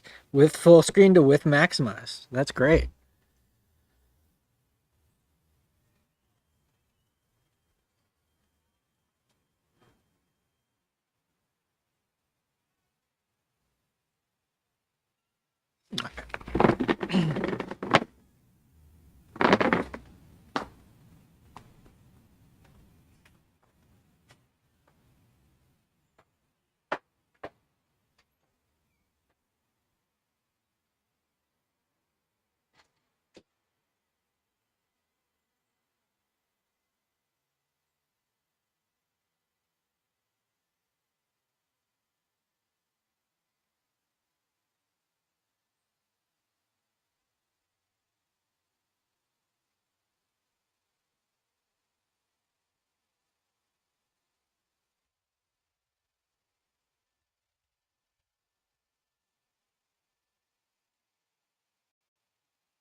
Alright. Ah, what just happened? Oh. Wait, oh, because it didn't rebuild it for me. Usually it opens it for me. That's kind of weird. Okay, that's nice. I like that.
Wait, I want to go back to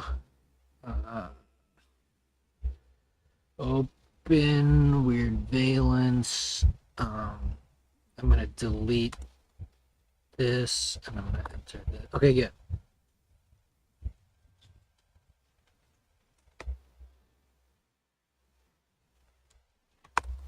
Isocyanate formed.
What are we doing? Okay.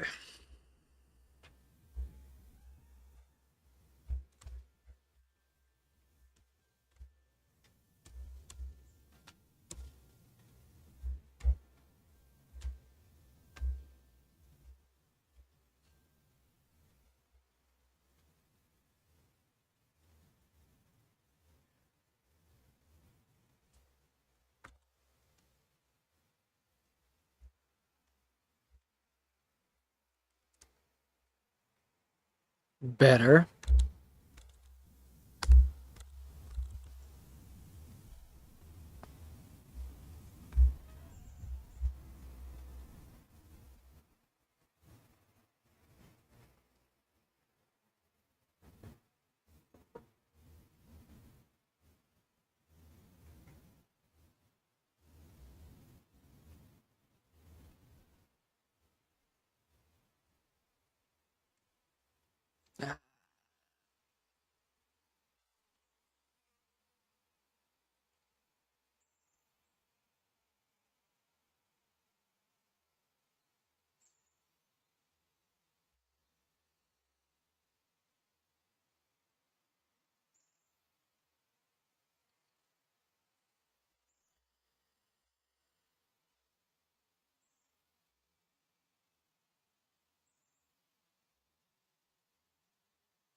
Like, did I even play that guitar? I have no idea.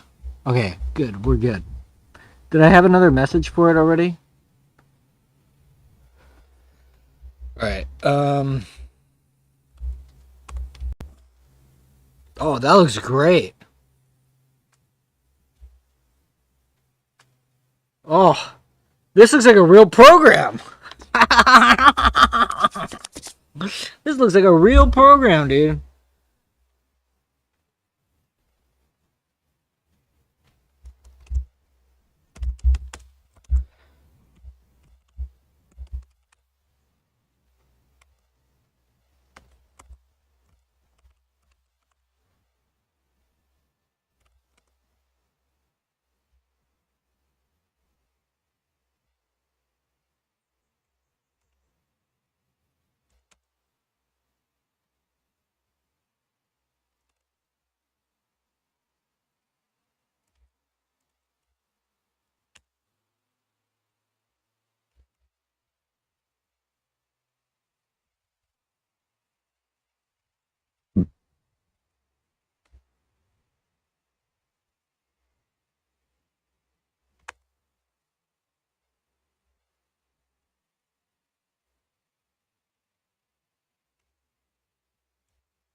See what is happening there?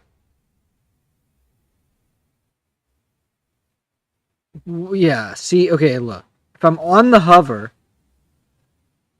Okay.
Oh wait. Wait. What the hell? Wait, what the hell? Yet again, we have a freaking bug.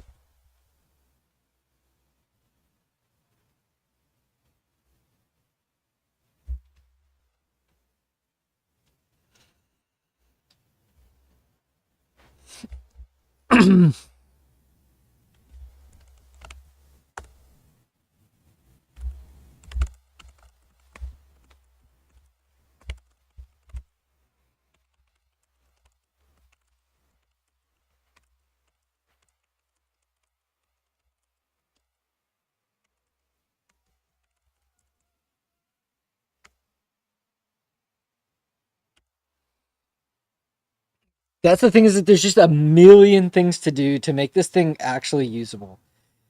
Um,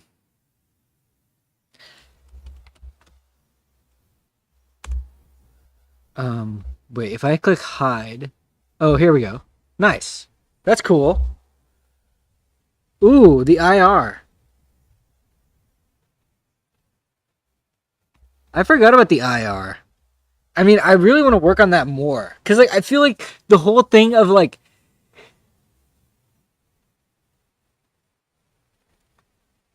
I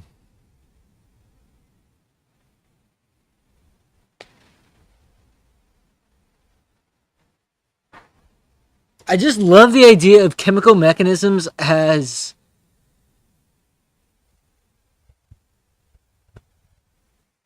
assembly or intermediate representation or something like that, and synthesis as programs. I really like that analogy. And I feel like building that analogy to be more robust than it is in like current language is a valuable thing. But okay, but here we have a bug, so I need to save this. Um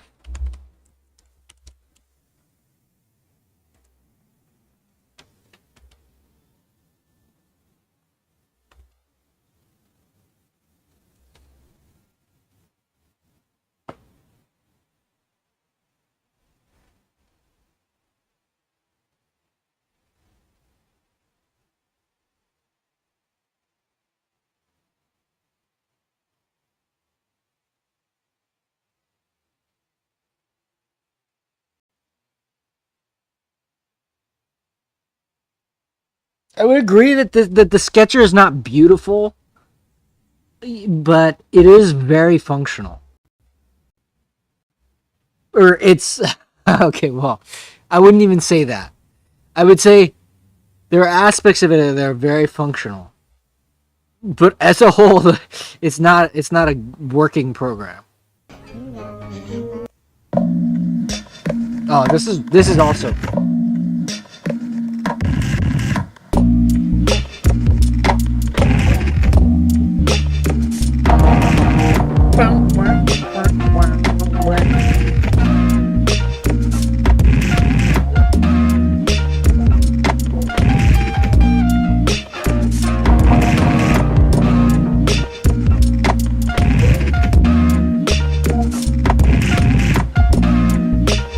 it's so scratchy.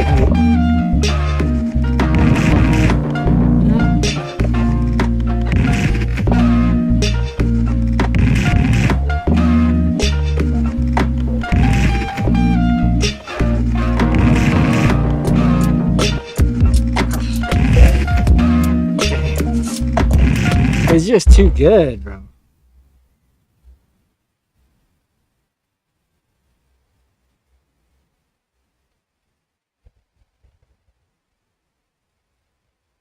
Okay.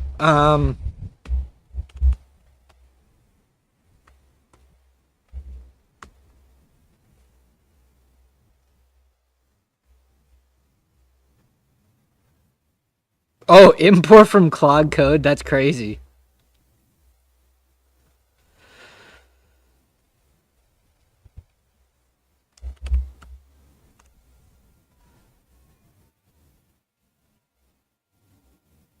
I should just be able to do Codex Resume ChemOS, but I guess they haven't thought about that yet. Have a side conversation in an ephemeral fork. Dude, see there.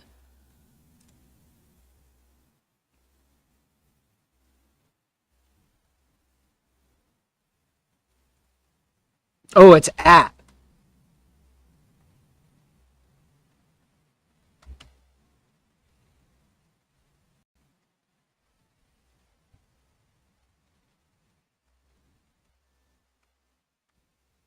Oh. It's probably because it's ignored. Oh, but dude, I can reference my GitHub and my email. What is all this? Business review, CI debug? What is all this? This is crazy, dude. There's too much to even okay,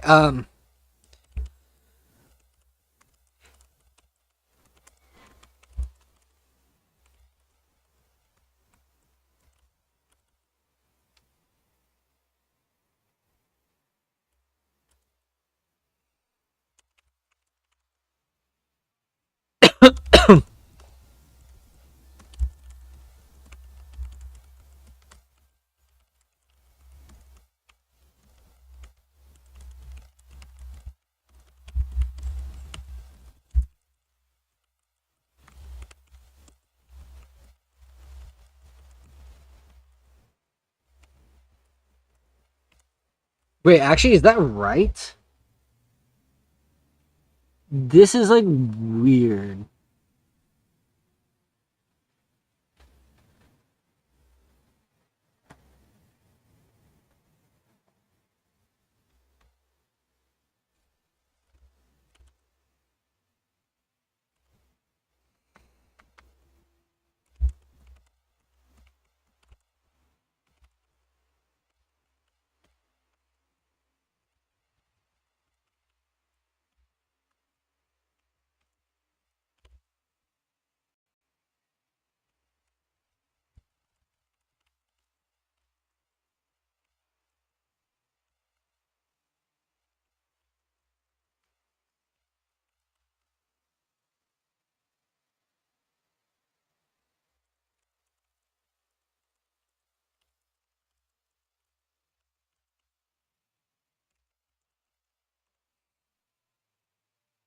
Okay, but in any case, I did do it wrong, but it should have caught me. Right, so that's the correct thing. And or actually, and that is the incorrect thing. And if we do this, I agree that um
okay, I promise I'm gonna be done and go back to chemistry.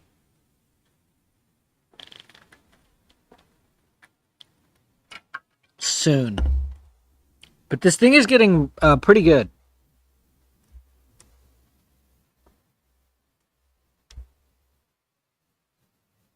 I want to okay, the last thing I want to get at least the deals alder done.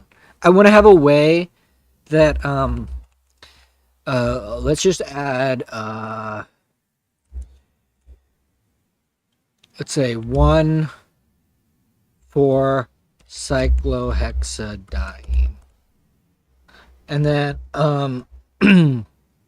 let's say I don't know what this is called.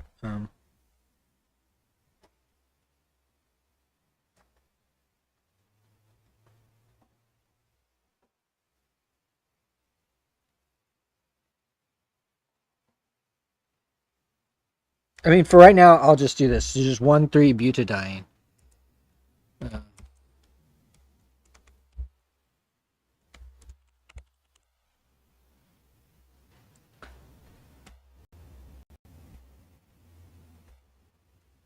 I need a way to edit the drawing specifically better.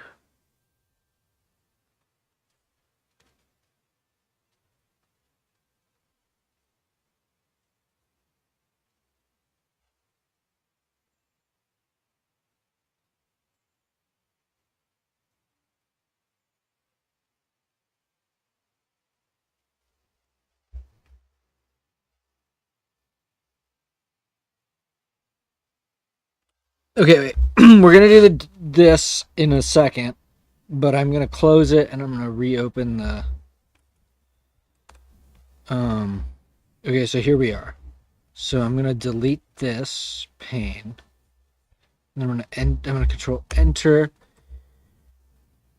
So it did generate the pane, but it said applied arrows. Warning: N3 is 10 of 8 valence shell electrons from.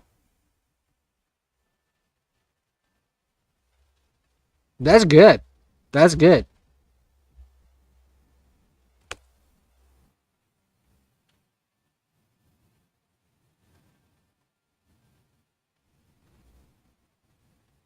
Okay, so let me go back. Blank. Okay. One.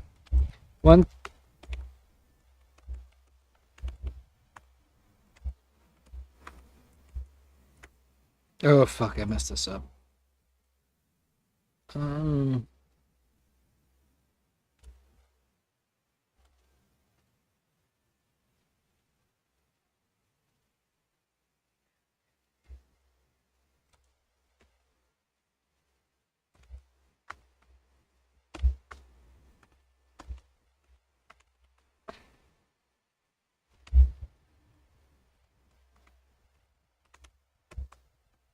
Okay, so what I want to do is I kind of just want to.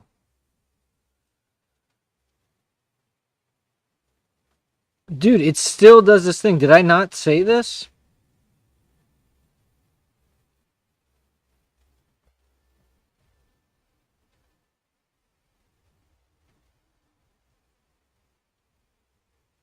Where's my print screen button?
Okay, it's shift function. Okay. Oh no, it's just okay. I don't know what I did.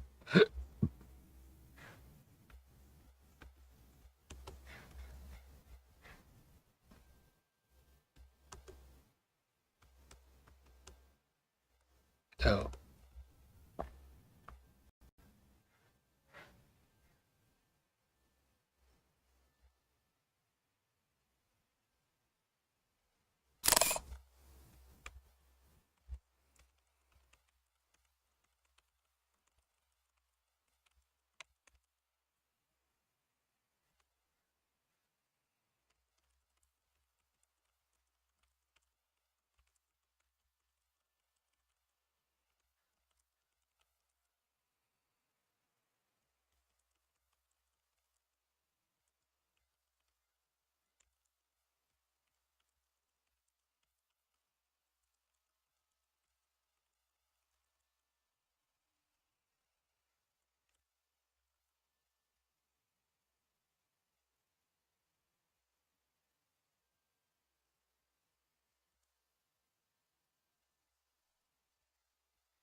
Actually, let me see.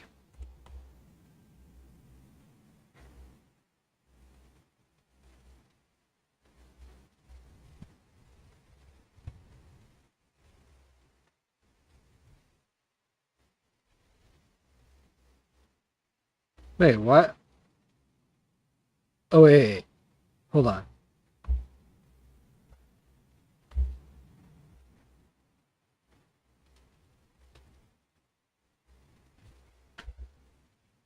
Oh, but I did it from the wrong.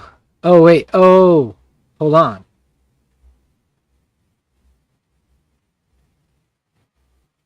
How come it says choose and then it doesn't let me choose? Okay, so it does work. So we just did a deals Alder reaction.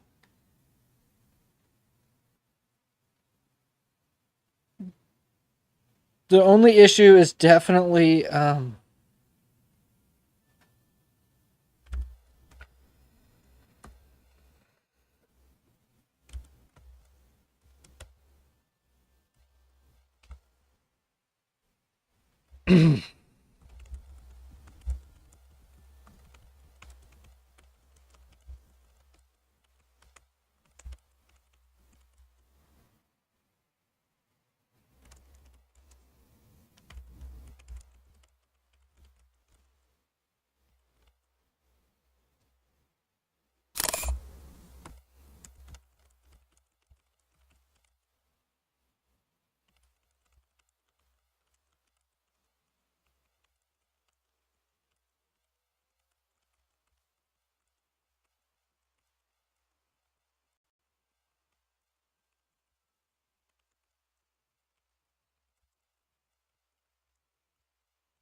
we'll see. Honestly, sometimes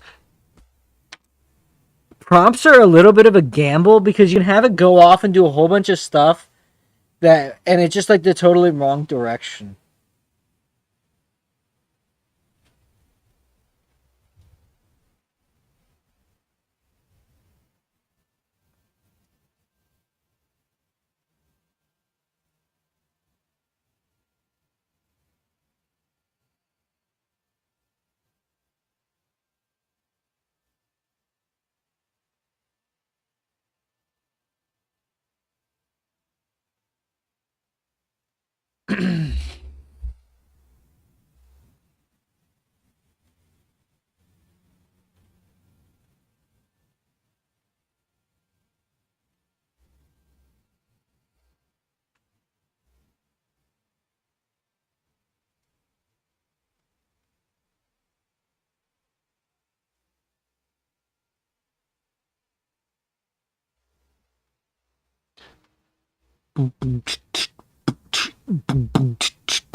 So wait, hold on.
Hmm.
Right.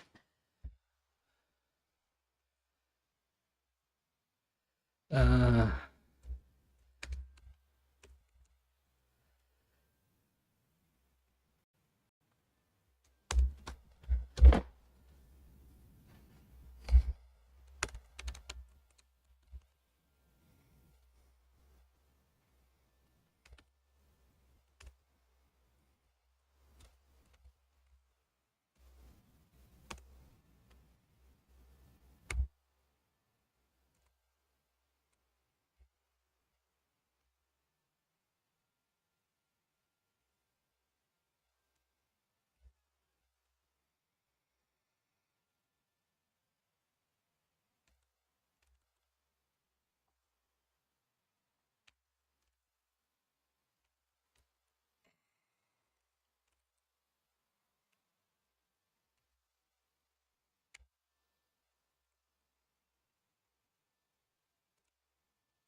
um,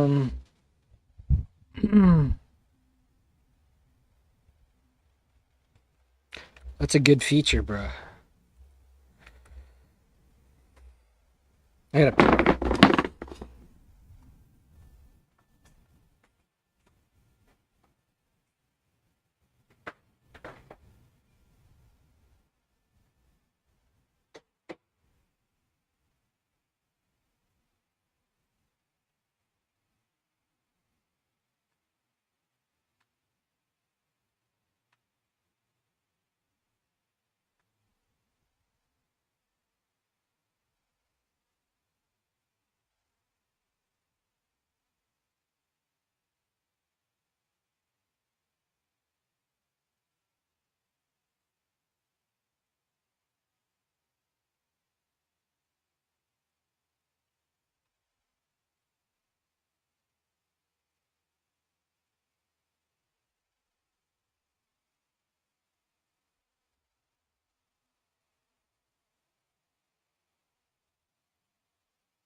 Okay, help me brainstorm this next feature. So, I mean, uh, what I'm trying to do is make the deals alder mechanism, and the steps that I take. First, I loaded 1,4 cyclohexadiene. Then I load 1,3 butadiene, and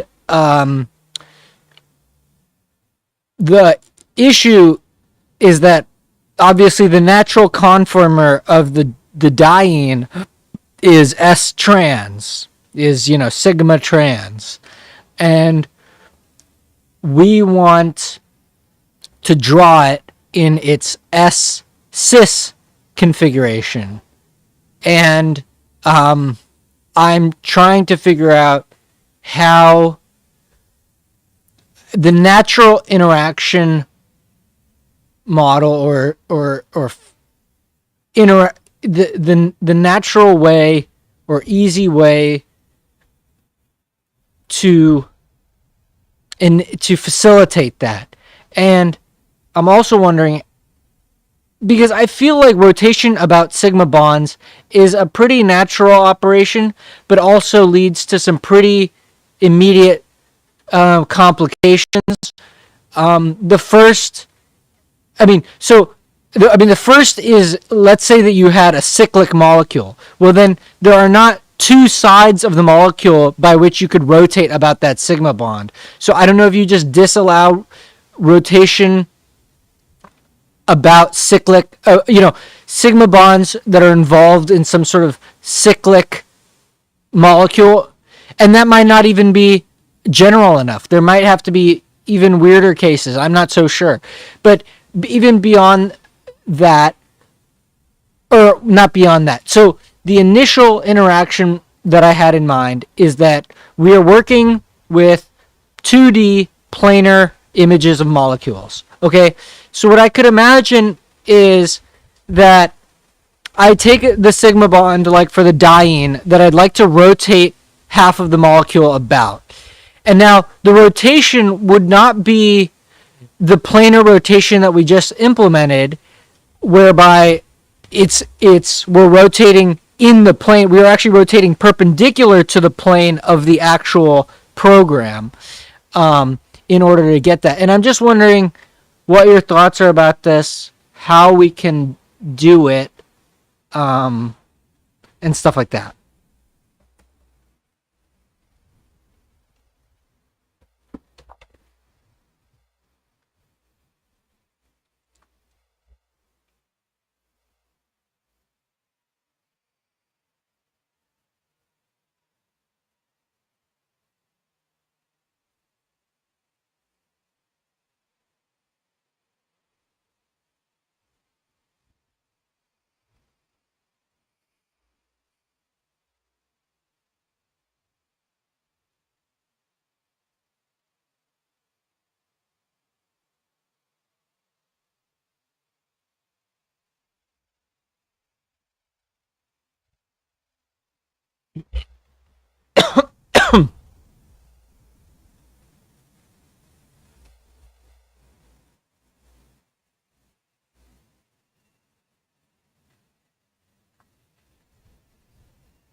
Yeah, actually, I mean, gosh, dude, there's so many things to add. Oh yeah, I need to put this on the whiteboard. The PKA, and then a better subgroup addition. It's kind of like catcher, like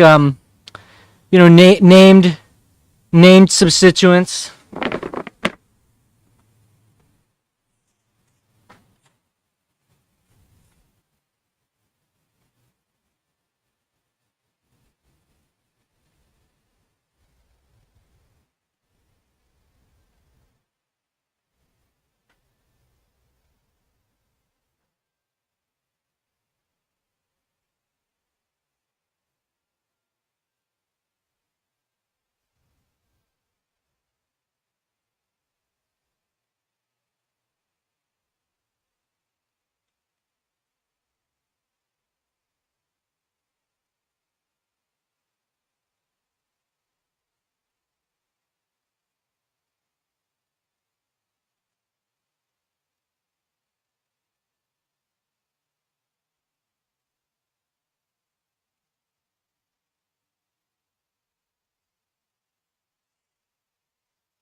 All right. Okay, so tell me what I need to do. Okay. Okay, so you have an S trans 1,3 butadiene. Okay, I'm gonna click R. Oh, that's good. Oh, but the F. Wait, what happened? Um.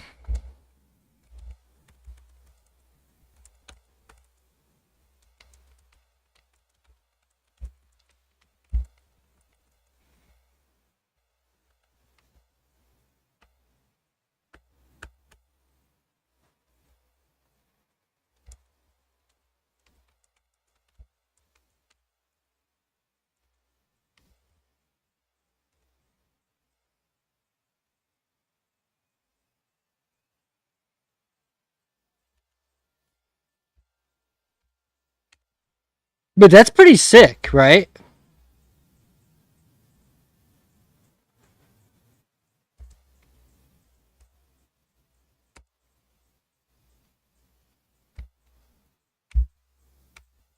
But it has to be a single bond?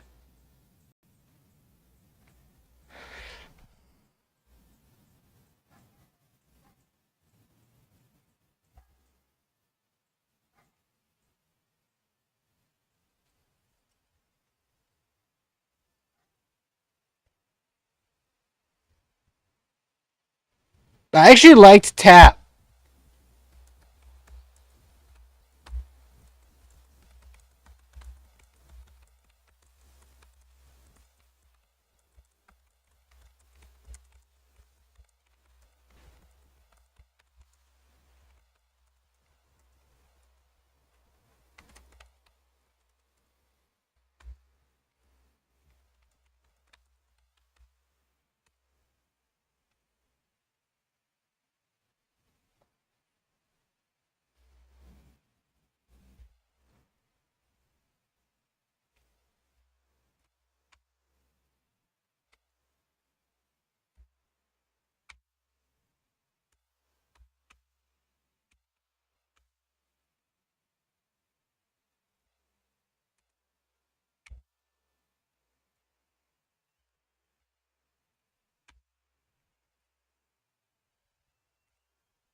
I mean, yeah, I don't know.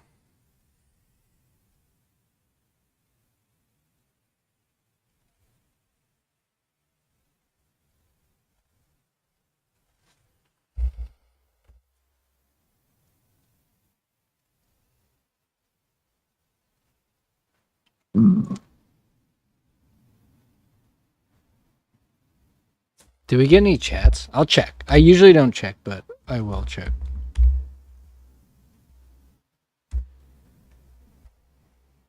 Oh, what? What's going on?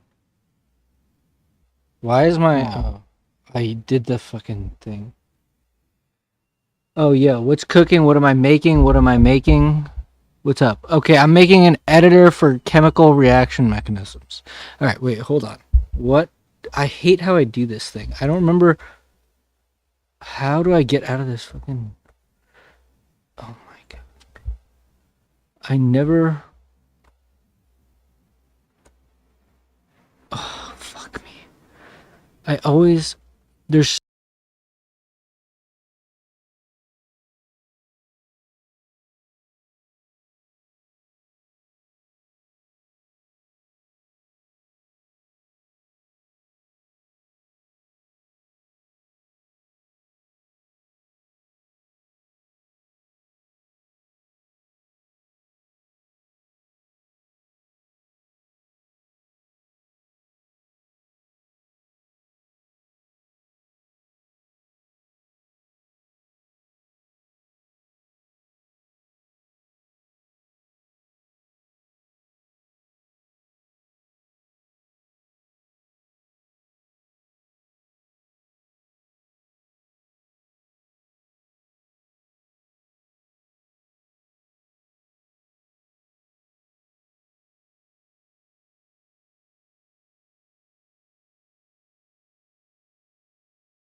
Oh wait, I think that's recent. I think that just happened. I don't think that is. Yeah, I don't think that's. Okay. So I think that just kind of recently happened. But that is annoying that I have to say this whole thing over again. Okay. Honestly, I want to disable that mic mute button. It's like such a annoying button. Okay.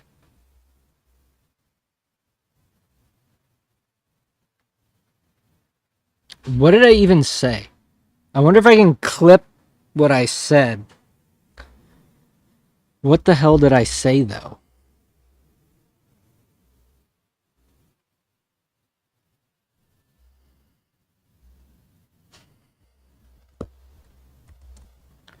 Okay, I'm trying to do the Diels-Alder mechanism, and I'm basically running into more issues about the interaction of of um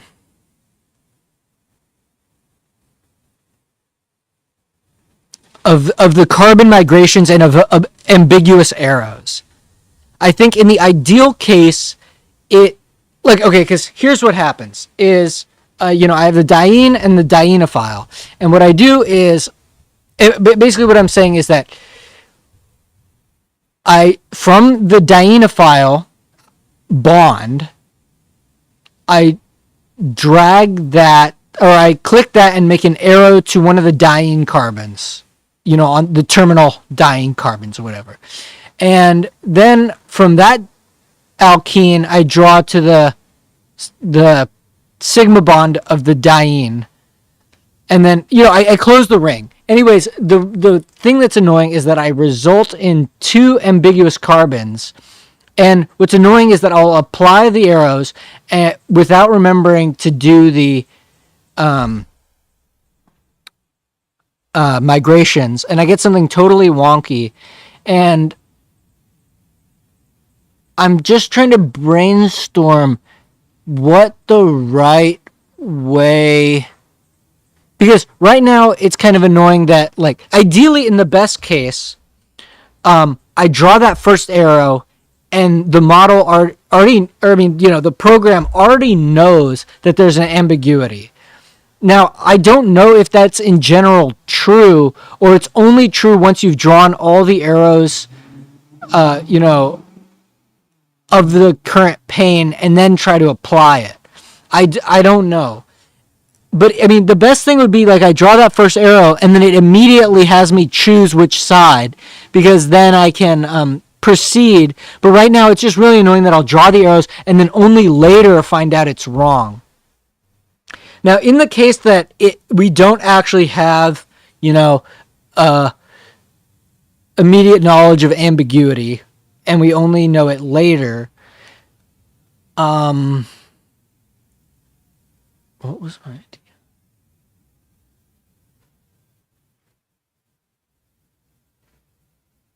Then at least maybe we would want a feature where we could, like, toggle that thing that we discussed about earlier, where each bond actually has, like, two sides to it, two dots in the sort of, like, whatever, 75, 25, regions, and you can, like, then decide on the bond that way. And you would really not want to keep that on very often. You'd pretty much never have, you'd only have it on when you, like, know. And the disadvantage to that case to me is that then you as the editor need to be smart enough to know this is an ambiguous arrow, which, like, I do, but I don't always remember. So just help me brainstorm how we can reduce the time to which you get the feedback. Because I draw all the arrows, I click enter, get to the next pane, and it's all wrong. It's, like, weird because it did auto, and auto gave me something really weird, which is fine. Like, I don't expect auto to know everything. I'm just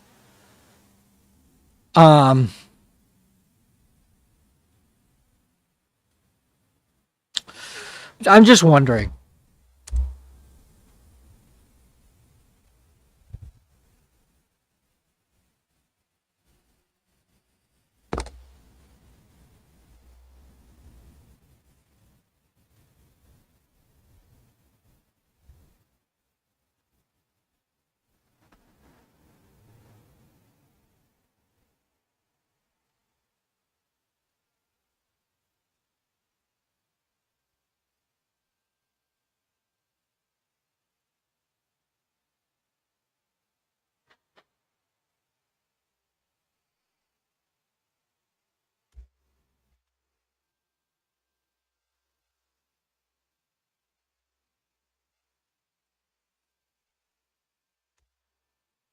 That actually worked, did it not?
I actually think that's a good idea. Auto, yeah, I feel like auto is just a bad.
Yeah, okay, that's a good fix. I feel like I'm pretty good at UI. Like maybe everyone's this good, but I definitely this is one instance where like I know what bothers me. And I don't always know like they're like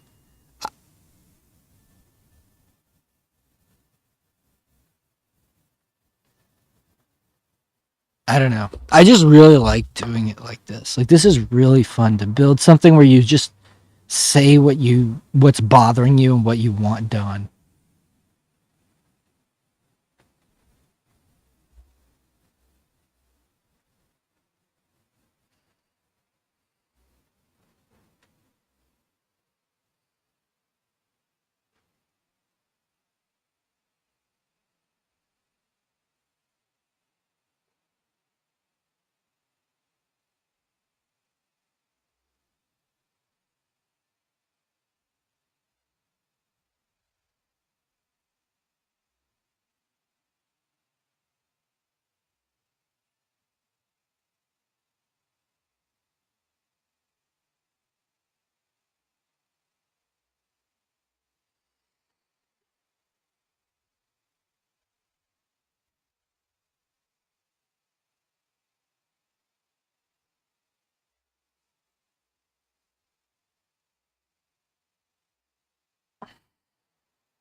Oh.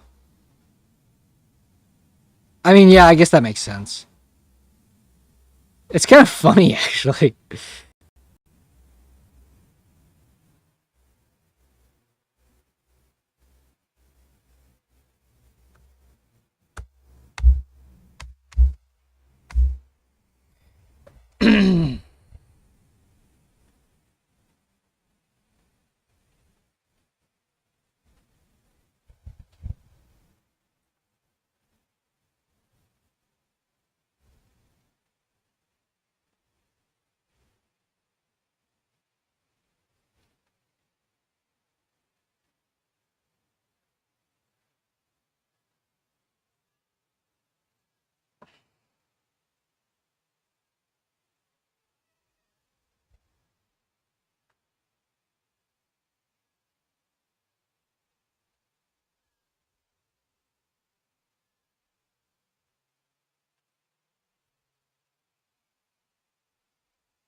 I'm gonna go walk around the block.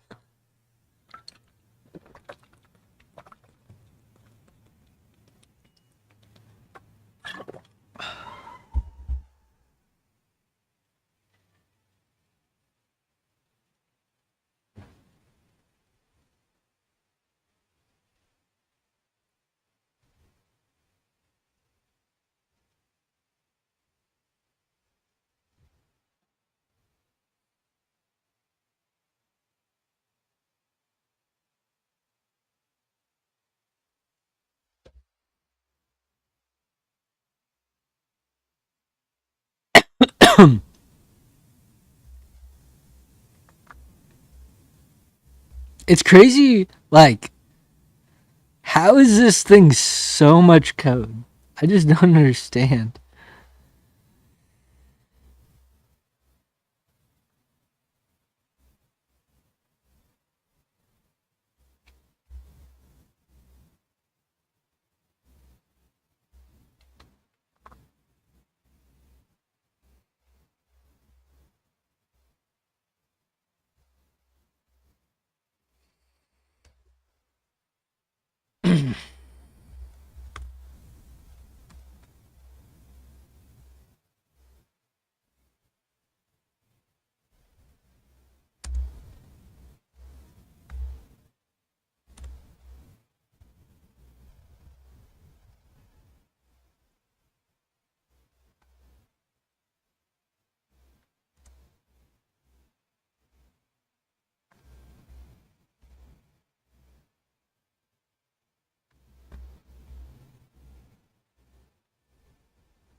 So I don't know why did that work so well?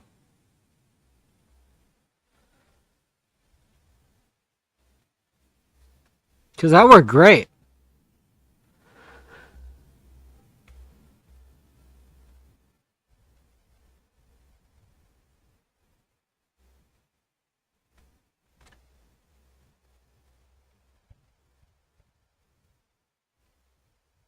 Is it because I select? Is it because I selected?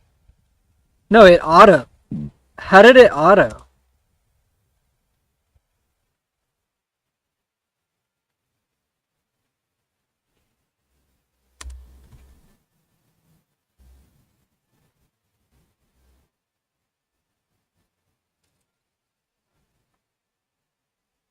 Actually, a bromonium. How do you do a bromonium? That's an interesting one. Epoxides, bromonium, any three-membered ring where it's like Uh, maybe I should do the MCPB, or actually BR2 is probably the better one. Actually, yeah, low-key, how do I do this? So I saved this, right? So I can just do blank. So what I want to do is I want to add up, uh,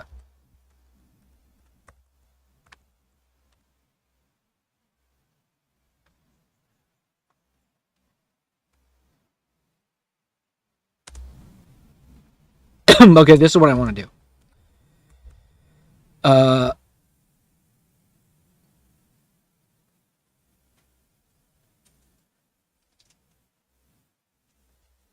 But here's an issue. Oh, oops.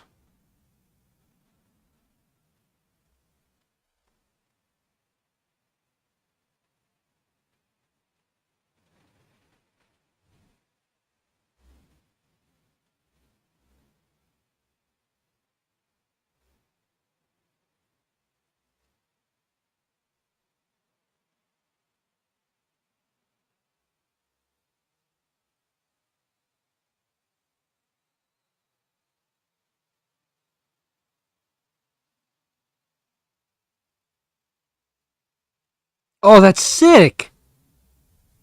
That's it. Oh, that's great. Yeah, but okay, but I don't really care about that. That's fine. Okay, wait. Here's what I want. I want.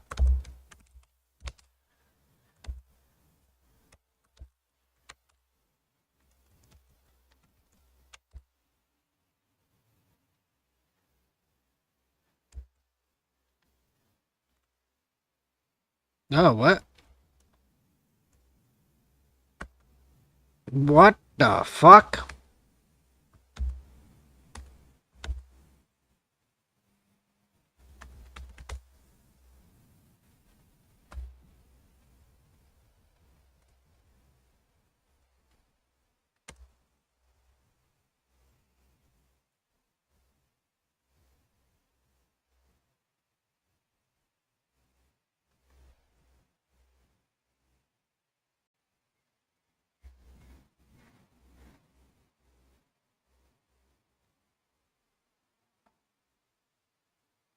And then what happens here? I think the way that this works is this.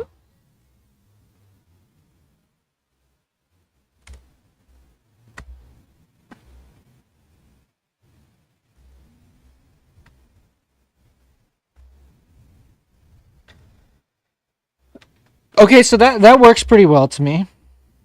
The arrows aren't exactly the cleanest, but you know, it's okay.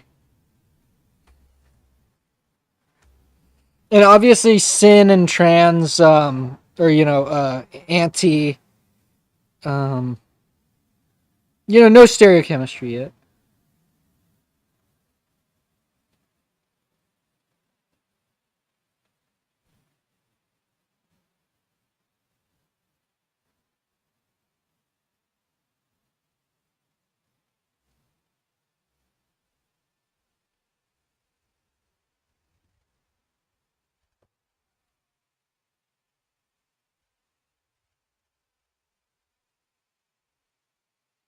I mean, it's actually the number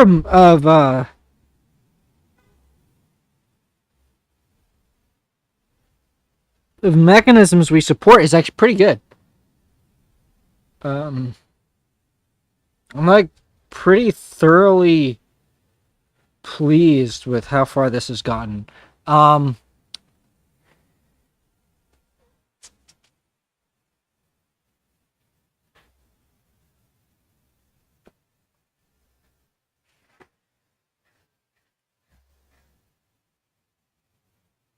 okay. Okay, I feel like I'm.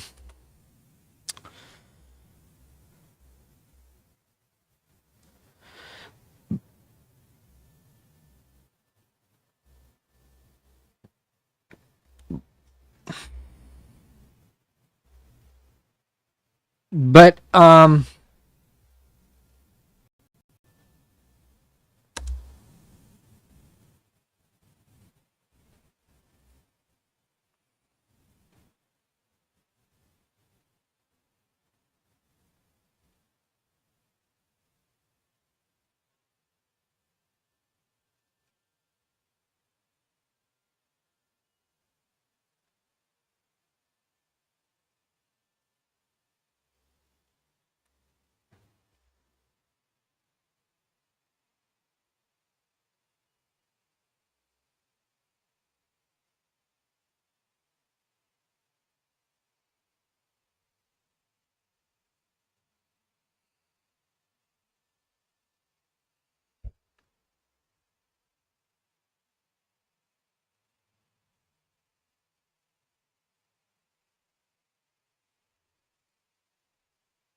What was the one where you get the geminal dibromide?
Actually, it is like an art though. Like there's so many. I guess this is probably how game designers feel about making video games. If I was more into video games, but there is totally an aspect of curation and inspiration that you're drawing from all of these places where you've interacted with tools and software that please you, that make you feel good, that like act in ways that you feel are predictable, are efficient. You know, it's like, because like the selection expansion, right? It's like, it's just really fun stuff. So okay, so what happens here is that um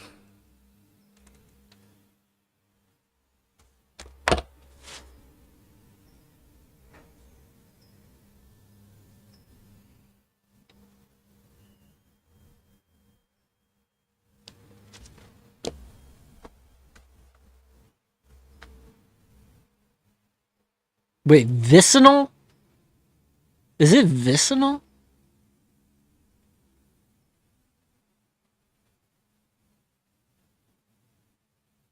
I haven't heard that word in long enough that I'm like, is that even right? Yeah, it's vicinal geminal. And then you just say, yeah, okay. All right.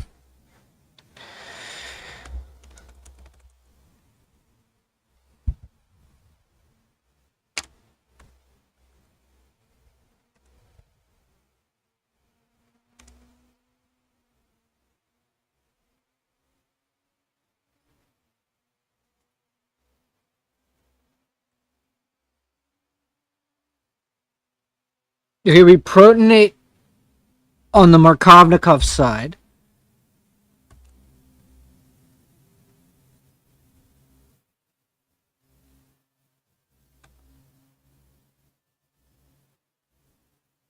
Carbocation forms, bromide attacks. Then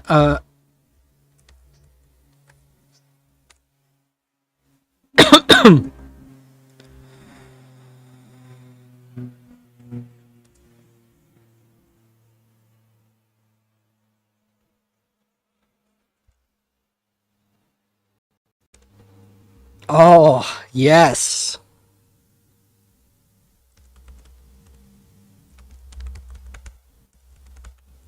Right? I love this. This is such a freaking cool ass thing, man. Literally, who else has got this, dude? Look at this. This thing looks fantastic, bro. Oh my god, dude. This thing is so sick. It's I'm just so pleased with this. I'm way more pleased with this than I am with chem rules. I felt like I was constantly battling chem rules. And it was because it was too high level. It was before, it was like, it was jumping the gun. Okay, I'll be back, and then I'll probably make some food, then do some chemistry, and you keep on rocking. Keep on rocking. But damn, this thing is so sick. And this is starting to look, this, for this specific mechanism, looks great. Like, really? Like, I hate where these arrows start and end, and I hate that, like the line is drawn.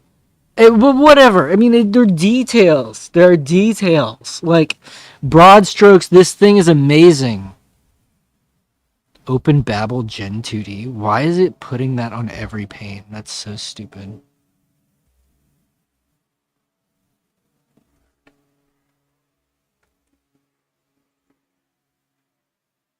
I mean, realistically, is it even worth trying to golf this into something usable, or should I restart?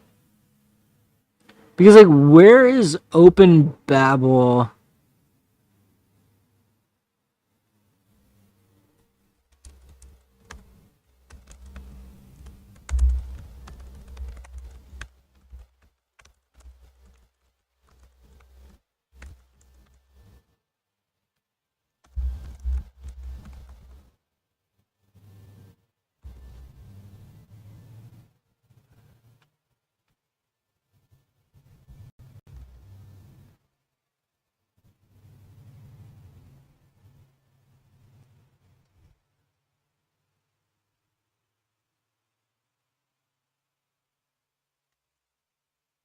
Dude, I really want to call this thing Mechanim. I feel like Mechanim is like it's a cool name.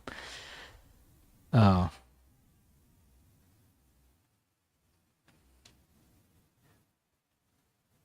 Oh, get out of here, dude.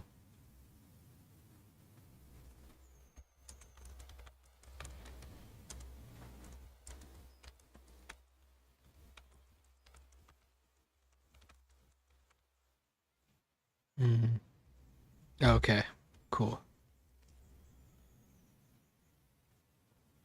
Okay.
I hate those sys crates. Having the idiomatic. I remember trying to do the FFmpeg sys stuff, and it was just a total pain. was a long time ago, though. I mean, I don't know. I mean, now I can just have it grind it out. But before I was trying to do it manually. Am I clipping? I feel like I'm clipping. I'm going to turn it down just slightly. I'd rather be a little quiet than clip all the time.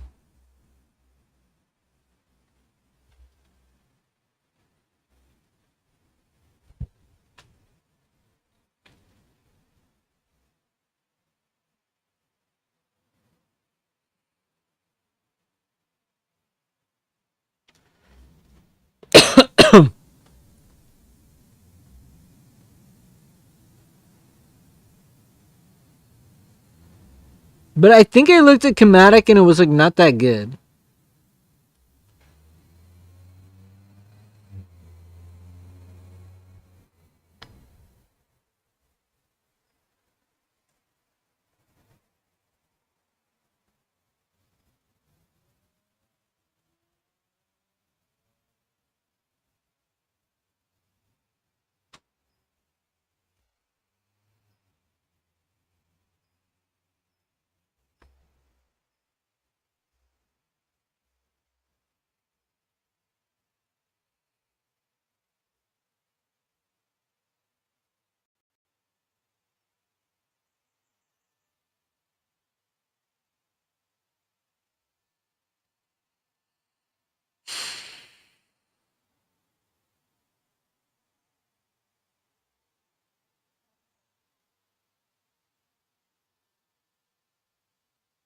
A bake off? What is a bake off? Is it just like a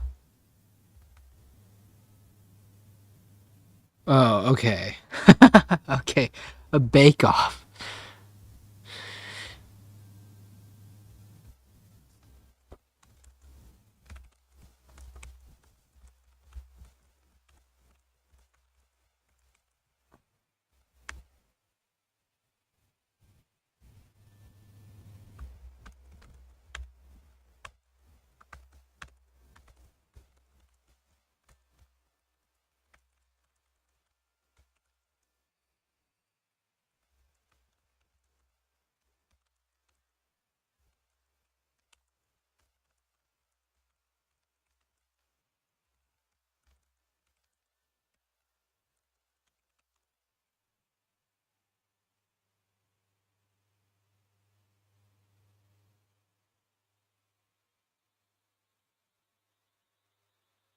All right, I'll be back.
Yeah, that's kind of cool. Okay.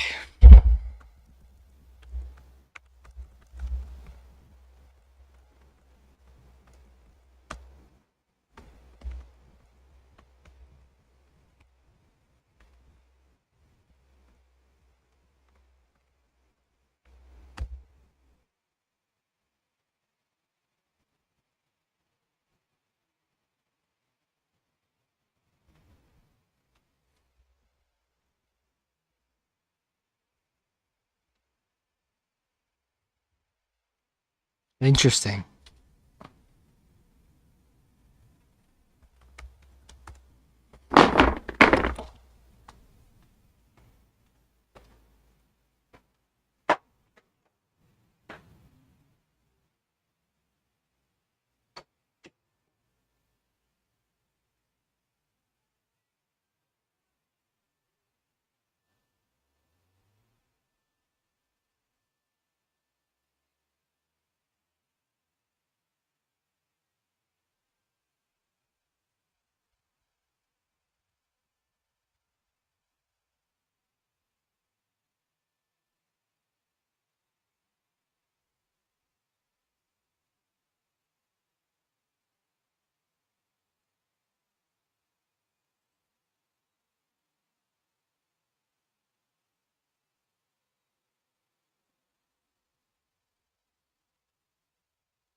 Yeah.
Okay. Enough. Enough. I'm closing it. I'm closing it. I'm gonna make some food. We've gotten far enough. It's a very cool tool, but it's time to go back to the textbook. Man.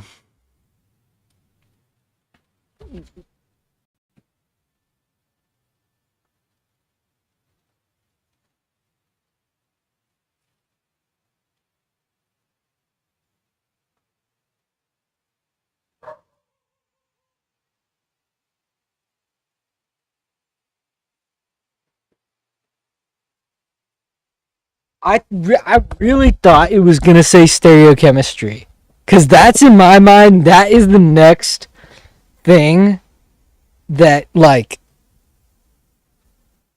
it needs. It is related to validation because if the stereochemistry is not implemented, then there's a lot of things that you can't validate. But yeah, that was kind of a curveball. I wasn't expecting it to say that. All right. I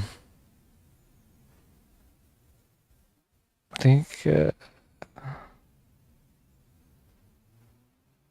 I'm just gonna make pasta like a fat ass. I'm gonna go on a run in a little bit.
Dude, this one's been stuck in my head for.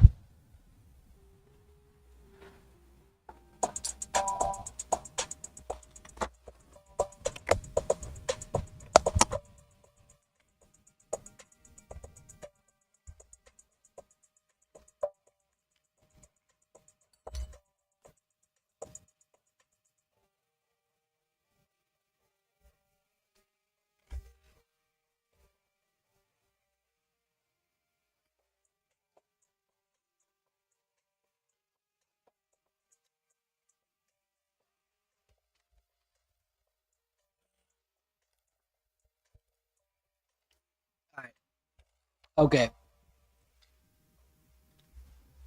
I'm done. I'm gonna go probably run. And then when I get back, I'll study.